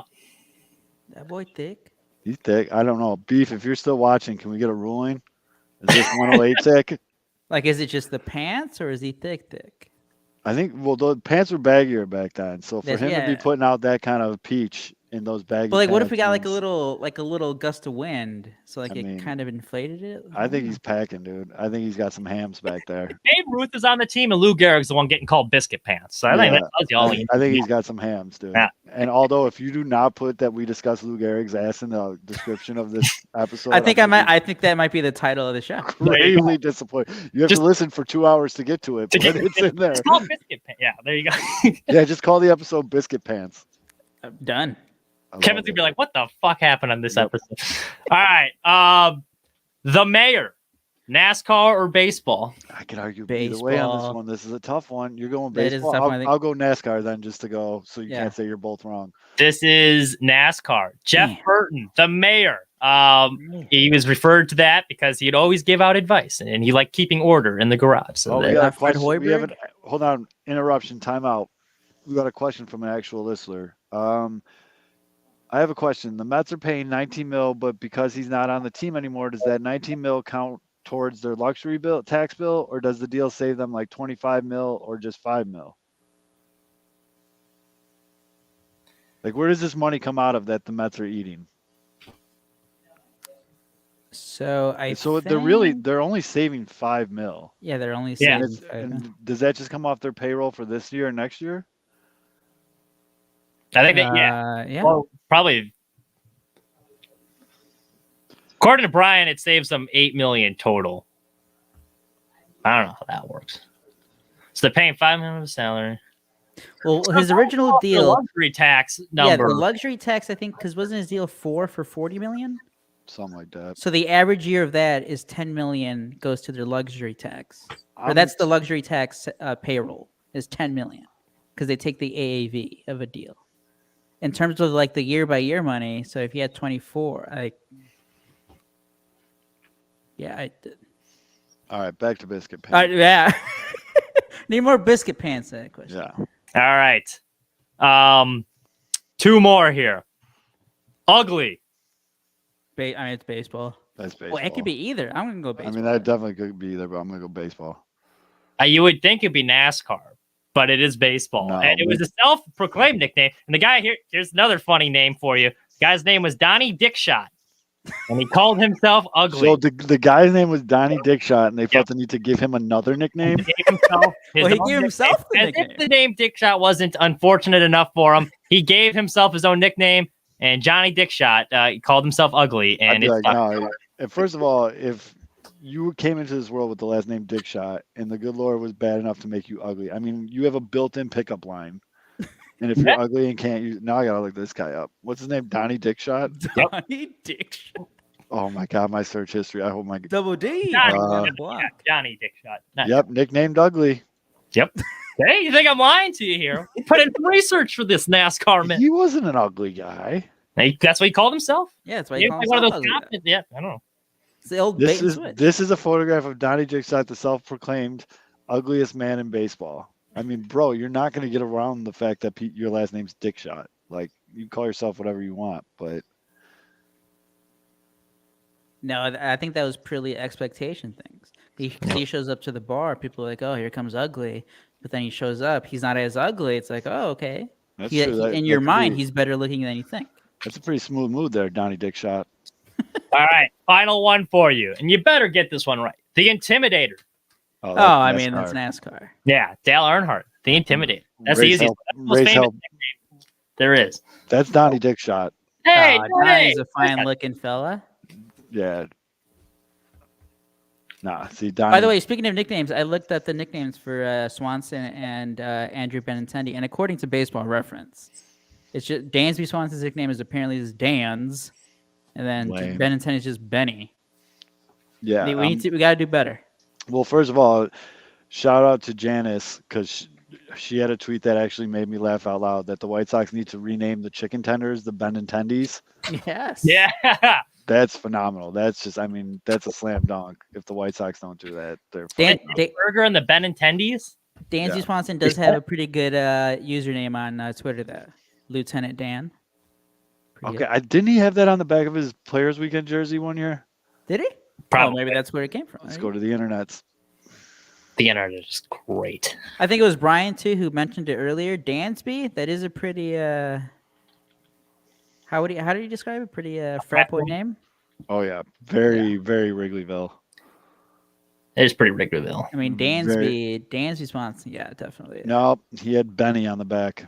Hmm. Who? Benintendi? No, Swanson. Yeah, Benintendi. Why the hell would Dansby Swanson have Benny on the back of his I jersey? thought you were looking up Lieutenant Dan. No, I just typed in Players Weekend jersey because I wanted to see what he put on the back. He put Benny. That's Boring. lost some points. Do you with think he's gonna use Ben Zorbis' ex-wife's Benny and the Jets walk-up he's not song? using the Elton John version? It's a mutiny. Dansby Swanson Players Weekend jersey. What did he have on the back? He had Dan's. Yeah, apparently that's just his nickname. Well, gotta do better, Dansby. We This gotta is do better. terrible. We gotta do better. Hold on. Call yourself ugly or Biscuit Pan or the Intimidator. Good God, people. It's not that hard. Andrew Benintendi walk up song 2022. What did he I come mean, it's out gotta with? be. If he just goes by Benny. Low Cash. Sounds about right. Who the hell's Low Cash? Some street rapper from Kansas City. What's Benintendi's new walk up song? It's not Low Cash anymore. $1 million worth of game by 2 Chainz and 42 Doug so far this season. Not sure if he changed it. So Benintendi comes out with some rap. Okay. All right. Dansby Swanson's walkout music. I prefer some Elton John if I'm being honest here, but you know. Walkout song 2022. Walkout. Oh, well, the Braves have a fucking website with the official walk-up songs. Dansby Swanson. Gotta be Dansby. me. That was 2018. Dansby Swanson. I got Outcast, Lil Baby, and Killer Mike. So he just played the Georgia. Let's go. Hey, Well, yeah, he's a Georgia guy. you know what? He's a Yeah. Georgia guy. That's proud. Yeah, Low Cash is country garbage, apparently. But So maybe Dansby- some Chief Keef at Wrigley Field for. I mean, It can't be Kanye. that's Southside, but It yeah. can't be Kanye. No, he came out to Solid by Lil Baby, Kryptonite by Killer Mike, and Southern Playalistic Cadillac Music. That's banger. Outkast. That is banger. Maybe He some comments should actually keep this that. year. He should keep that. Because that's a fucking, everyone loves Outkast. Gotta love Outkast. Gotta love it. I was actually playing NBA 2K the other day, and there was a song by Andre 3000 that I've never heard before on the game, and I was like, "This is fucking solid." So There you go. that's So how one sad are you track guys? No James McCann. value. It's bad. I'm gonna go cry into my pillow. I have no idea how you're gonna ever trade Liam Hendriks now. I don't know. I don't know. Actually, I'm gonna tweet that right now. Do you guys think there'll still be any takers for Liam Hendriks now that James McCann's taken? I mean, Mets fans, what are you doing, baby? What? Can't they just be happy they bought everyone in baseball? They got Right? a permanent Like James McCann to them, and James McCann to them didn't even matter because, like, again, Steve Cohen is like spending billions of dollars here on this team. So like James McCann could have just been on the bench, did not matter getting paid, and they just got too greedy. No. Illiterate, greedy, and I have a good baseball team. Lucky bastard. And they're gonna be so mad the day they lose back-to-back games. Frank the Little Tank. Frank the Tank is gonna be having a heart attack like in April. Boob Nightingale just tweeted Oh, out man. catcher Brian McCann, who spoke to the Orioles Oh, GM you say Mike Brian? Ellis. Yep. Oh no, we drinking again. Yep. He said Brian. Catcher Brian McCann, who spoke to Orioles GM Mike Ellis, is thrilled for a new start where he'll be backup catcher and play about 80 games. Bob is not. He plays into He's it, got right? I to. can't He's got to. accept. It's got to be on purpose now. I can't accept the fact. This has got to be on purpose.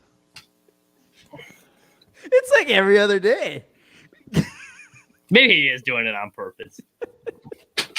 Yeah, I love that everyone's calling him the Night King because he always does this at night too. I just picture him like he probably took what do you call them, sleeping pills? Melatonin. The strong Some ones, the Benadryl? prescription ones. Oh, Not Zoloft. I don't know. Not a Ambien. big drug. Ambien. Ambien. All right. Yeah, Wow. he's probably like 2 Ambien and a glass of Scotch deep, and he just lays in bed and just like, oh fuck, someone got traded. Who is that? Brian McCann. Who got their show canceled a few years ago because they were on Ambien? Oh, Rose. No, was it Roseanne Barr? No. Yeah, I think it was, right? Yeah. Yeah. And she blamed it on the Ambien. Yeah. She said she's like, sorry guys, I was on Ambien. See, it's a thing, man. My God. All right, well, I'm just pumped I can't wait to call someone biscuit pants. But for the rookie, Mitch, when did you start? That's a good question. It was a couple months Midway through ago. the season? Yeah, it was like Was it midway June? through. Little after the midway point? June, July? So I want to know when I have to stop calling you the rookie because you're still in your rookie. Yeah, year. when's the server's time up? Yeah. I could No. probably tell you. I can When's tell you the right now. The If you try service to time clock. renegotiate your deal, buddy, Yeah, that's we're gonna need some stats. But Pull it We're up. gonna take you to arbitration, Mitch. oh, big time. You're not gonna like some things we said. No, I'm just kidding. That's when it gets dirty, dude. I need to get an age. That's when it gets dirty.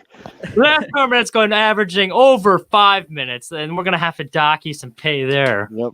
But so for the rookie, NASCAR Mitch, as my guy Aldo, I'm Zoe. We will Feinstein is reporting the White Sox were on McCann's no trade list. That is amazing. Oh, write that up, Mitch. That is amazing.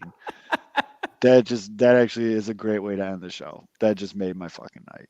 All right, we'll see you guys next week. Take care of yourself.